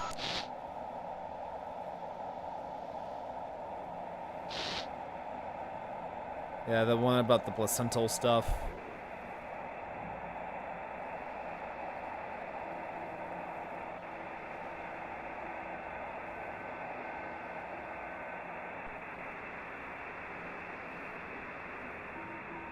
Come on, give me...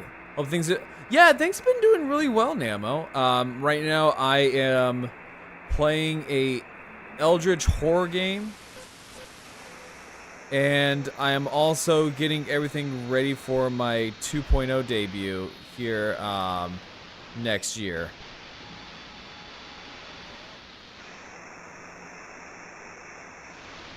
Yeah, how have you been, Namo? I've been wanting to, like, stop by some of your streams, but it's just, I think whenever you stream, it's, like, way early in the morning for me.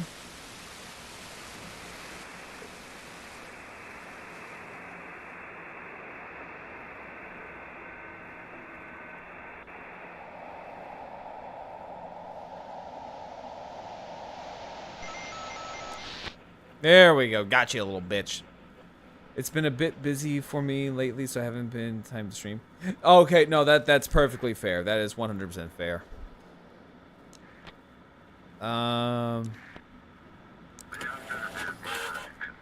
Okay, this one. Okay, so check the documents. So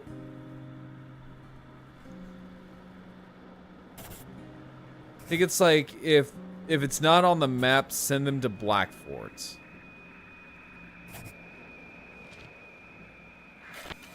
Yeah, if it's not on the map, send them to Blackfort.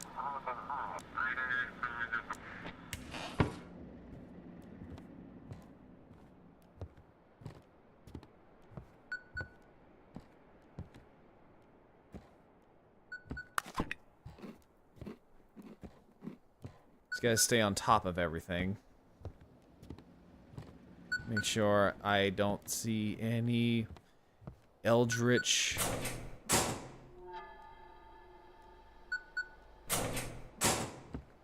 Wait, you can hide? I don't like that.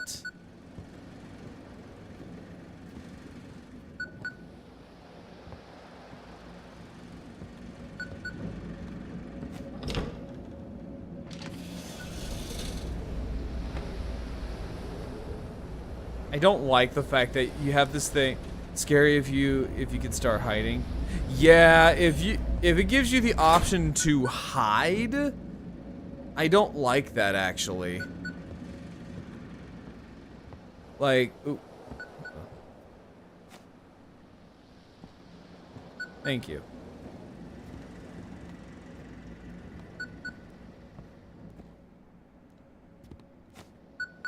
Okay. Get rid of all these cobwebs.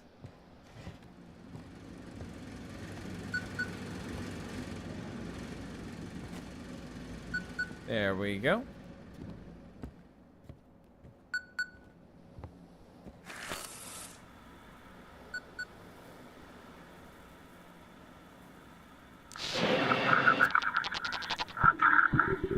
Oh! Yep, we're getting this.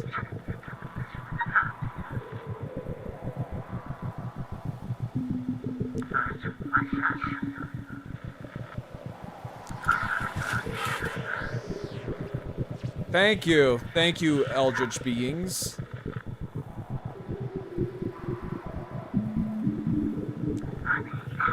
God, fucking... I swear to God, great old ones. Run from this lighthouse. I will consume you. Huh. Well.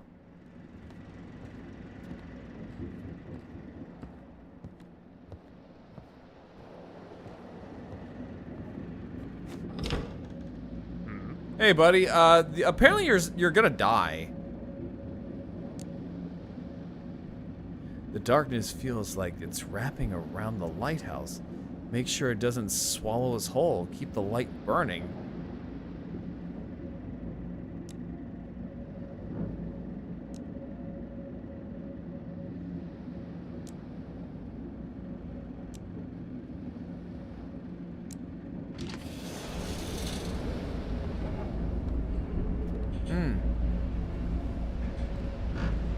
Yeah, I don't like this.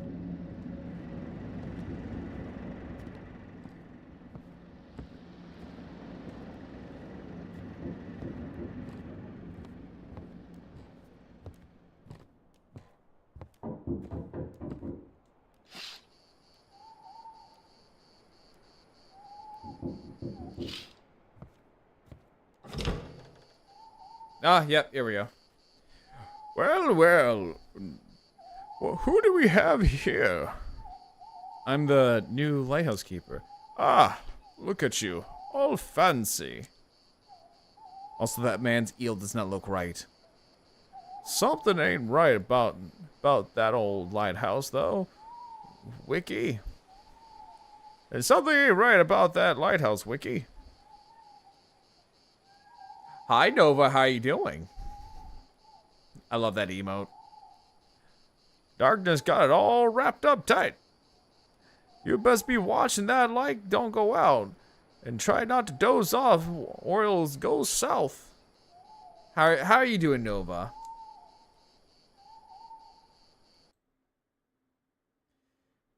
I'm about to fucking scream. Also, hang on real quick. Let me see something.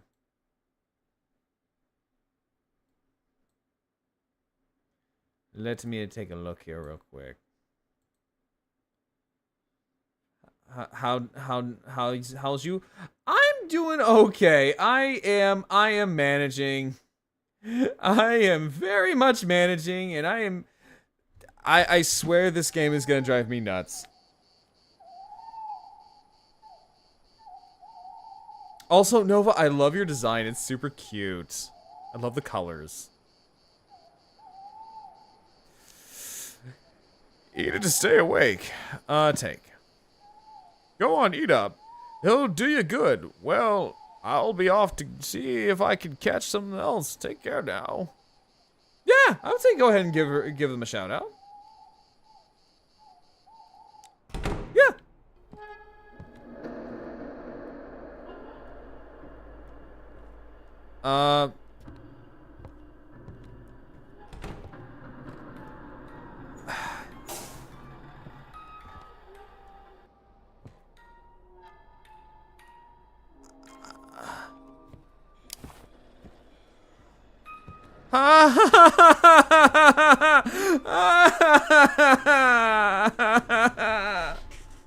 Oh, I hate this. Oh, I hate this so goddamn much. You better go crazy. I am not a pussy. I am not a pussy. Also, Jay, can we get a shout out for Kathy over here? Thank you. Yeah, no problem, Nova, but also,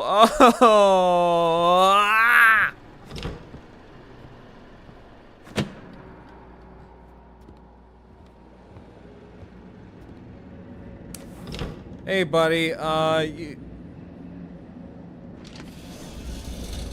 just letting you know, you might just, you might die. Yeah, of course. Fucking Eldritch gods.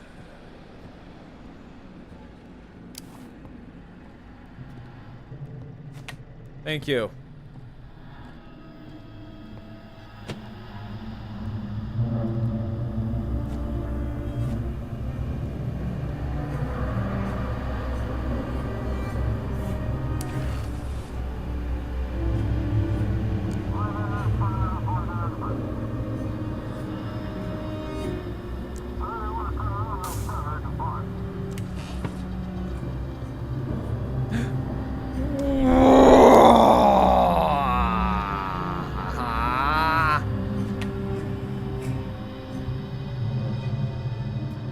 God.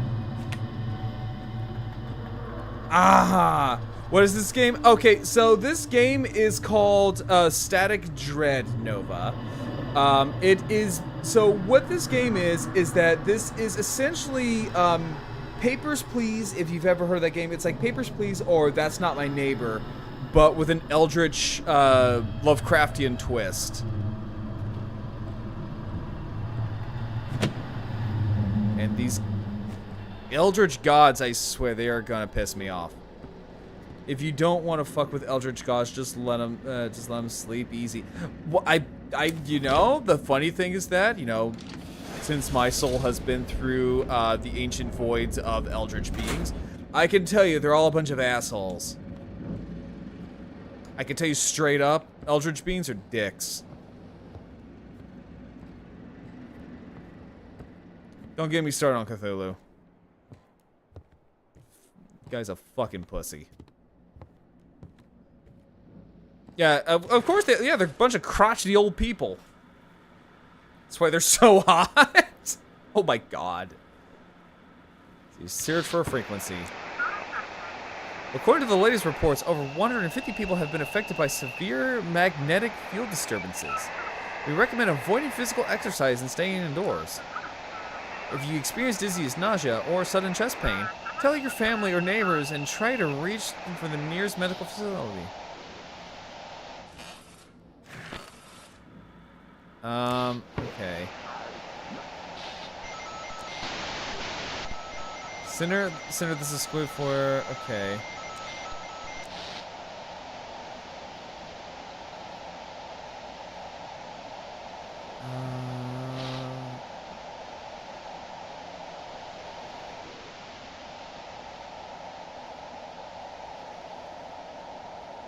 Come on, give me something. Come on, baby, give me something. Come on, give me something to work with.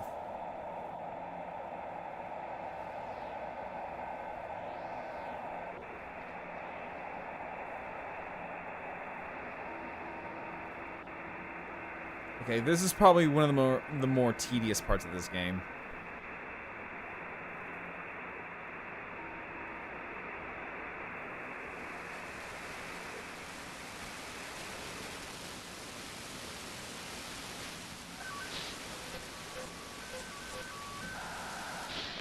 There we go, gotcha. Alright, let's do a copy. This is Captain Drake. We got him. Those bastards hijacked a small yacht and packed it full of some weird drugs. From the looks of it, this is the ship that was bringing two more keepers to your light. Oh, what the fuck? We've drifted too far out in the sea. Got us back to port. Okay. Sure thing, buddy.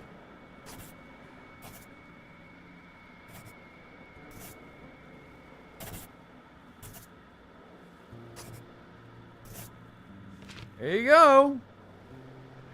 Yeah, normally, you know, actually, I didn't know that, Nova. No, I'm gonna be real. I actually did not know that. Also, chat, if you can, please give these cuties here a huge follow. Yes, even the Munchkin lizard that just passed by.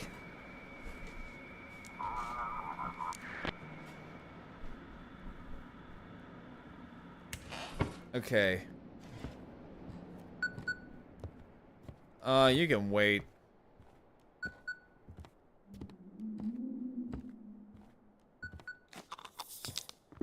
Is it more?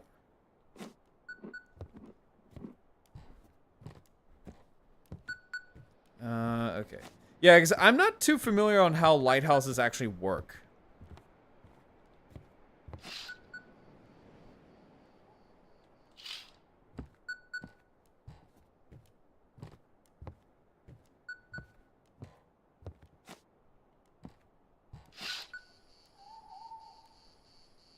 Oh, I see him. Oh, that is terrifying. That is actually terrifying.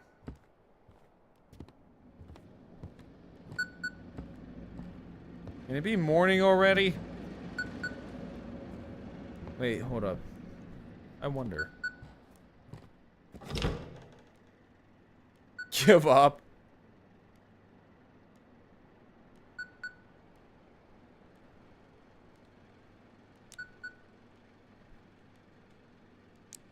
It's really... Yeah, I would love to learn more about that kind of stuff.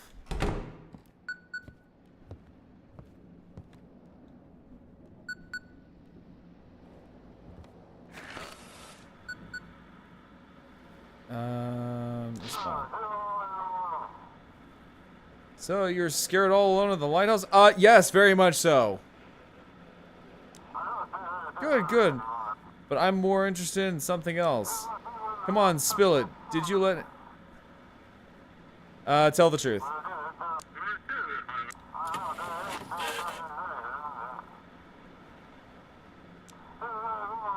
I gotta say, your work was mediocre at best.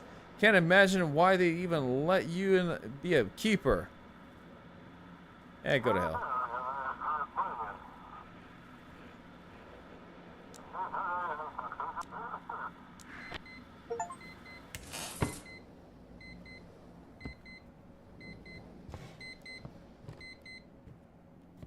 Can I go to bed? Yeah, we did it! Today I stepped onto the stone steps of this lighthouse for the first time. The waves crashed against the rocks as if whispering stories. I am the first keeper of this lighthouse, and I hope it will become my family estate. Oh, wait, hold up. I gotta be dramatic here, guys. I gotta be a little bit dramatic here. I am the first keeper of this lighthouse, and I hope it will become my family estate. Immediately upon arrival, I wrote a letter to Mary and the children describing the best way to get here. Of course, she always complains about my obsession with the sea. But when she sees the view from here... Wait, hang on. But when she sees the view from here, it's hard to knock the love of the sea foam out of an old captain.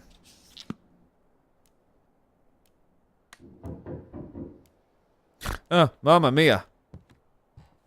Here I go again.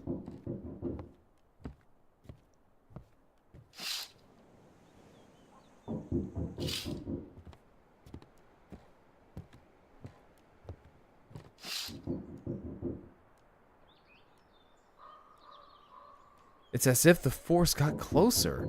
I really need more sleep. Oh, did you like that, Nova?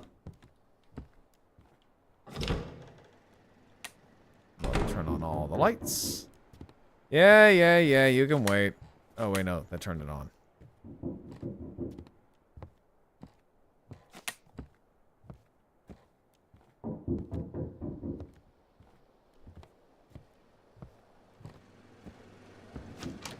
It won't budge. Okay. Yeah, I hear ya. What? Oh, it's this guy. Well, here I am again. So, Wiki, everything in order? That lighthouse treating you right? It's alright. That's the spirit. Listen here. I'm what folks will call a fisherman. My trade's catching, fishing, and selling to them hungry ones. Since you're new around here, these parts, Wiki, I'll give you a good price. $400. Okay. What the fuck? Lucky totem.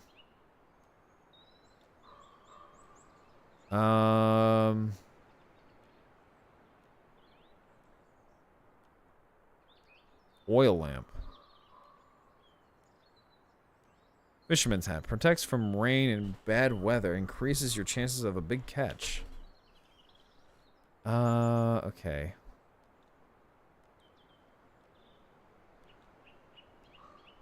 Let's see here. I'll take that. Oop. Okay, so... Clam chowder.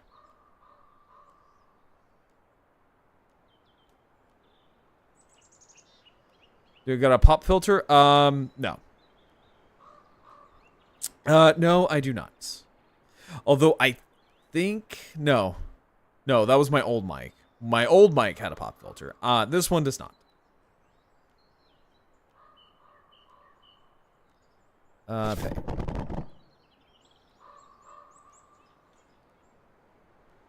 I think I heard. I might invest in a pop filter.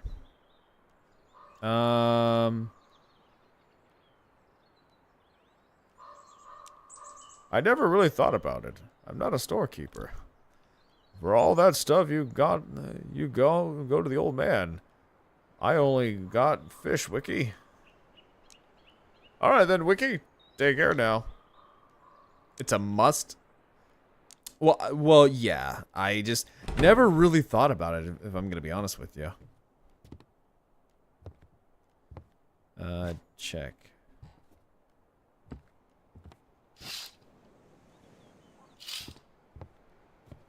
Like, it's locked.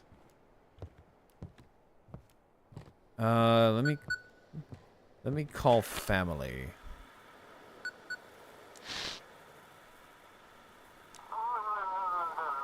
Sorry, I got distracted yesterday. Drug bust.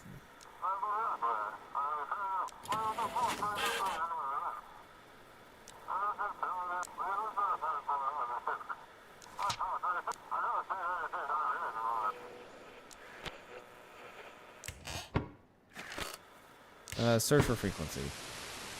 Because we need to call our wife and kid.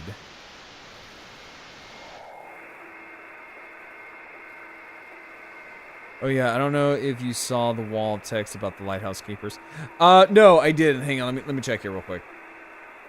So let's see here. So lighthouse keepers work in 4-hour shifts because the lighthouse has to be taken care of 24 hours every day, making sure that the turning mechanism works, polishing lenses, taking care of lamps, writing every logs down, etc. Okay, that right there sounds absolutely fucking maddening. Just to write down every single little detail every day.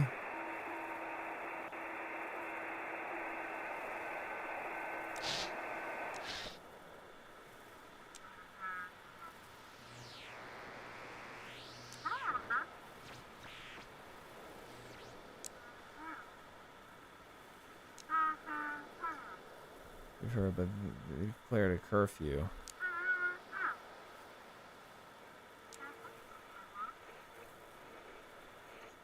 I'm sorry, the looters? That's why they're in so many horrors. Yeah, no, because that would actually sound like complete utter madness.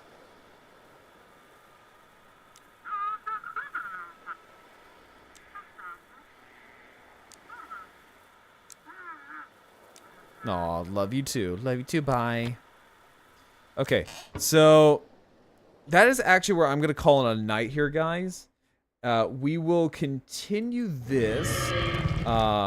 Probably, well, yeah, because now that I'm kind of like getting into the swing of things, let me see here. Sentai, thank you for becoming a park guest. Especially, let's see here.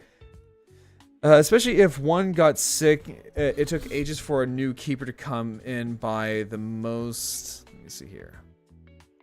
Is there a way I can save? Yeah. Also, Nova, we gotta like reach out and chat sometime.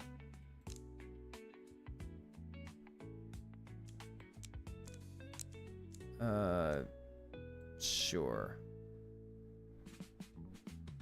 Yeah. No, we gotta like reach out and talk sometime. Okay, so normally I will stream for about 4 hours, but I got some stuff I gotta do that requires my attention. So we're gonna be kind of ending it here about 30 minutes early, which is pretty par for the course as our usual as our old schedule used to be. But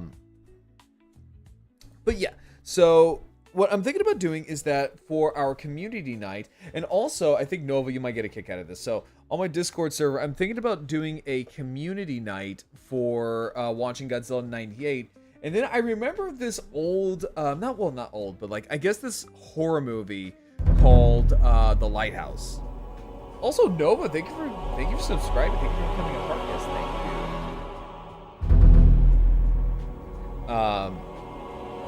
We're actually about to end Line Attack. Yeah. It'll be held in my Discord. Yeah. I just gotta figure out where to watch The Lighthouse. But yeah, no, like lighthouses are always so fascinating for me when it comes to like horror, just because you're kind of cooped up with a bunch of dudes, basically, right? And yeah, no, just. That would make you go absolutely stir crazy. But yeah, so what we're gonna do is that I'm gonna find someone for us to raid.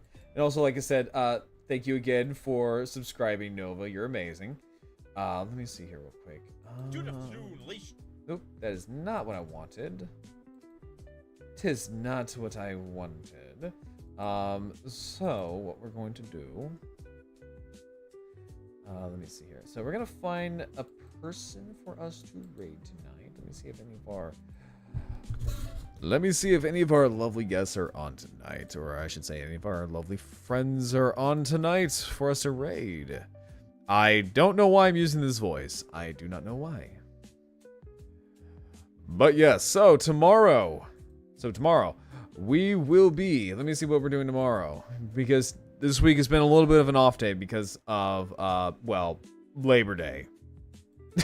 Because, well, you know, Labor Day. So, that kind of threw my entire schedule off. So, let me see. We're gonna raid.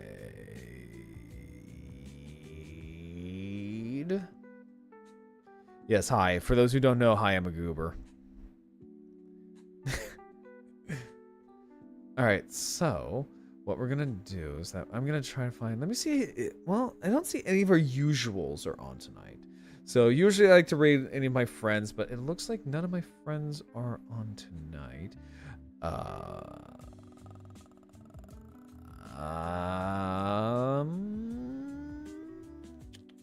Let me see here.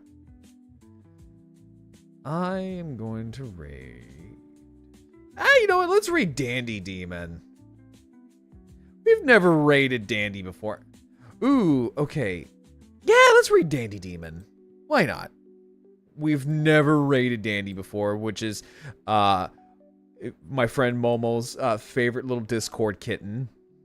It's her favorite little demon Discord kitten. So let's all go say hi to Dandy. So let me see here. So Dandy Demon.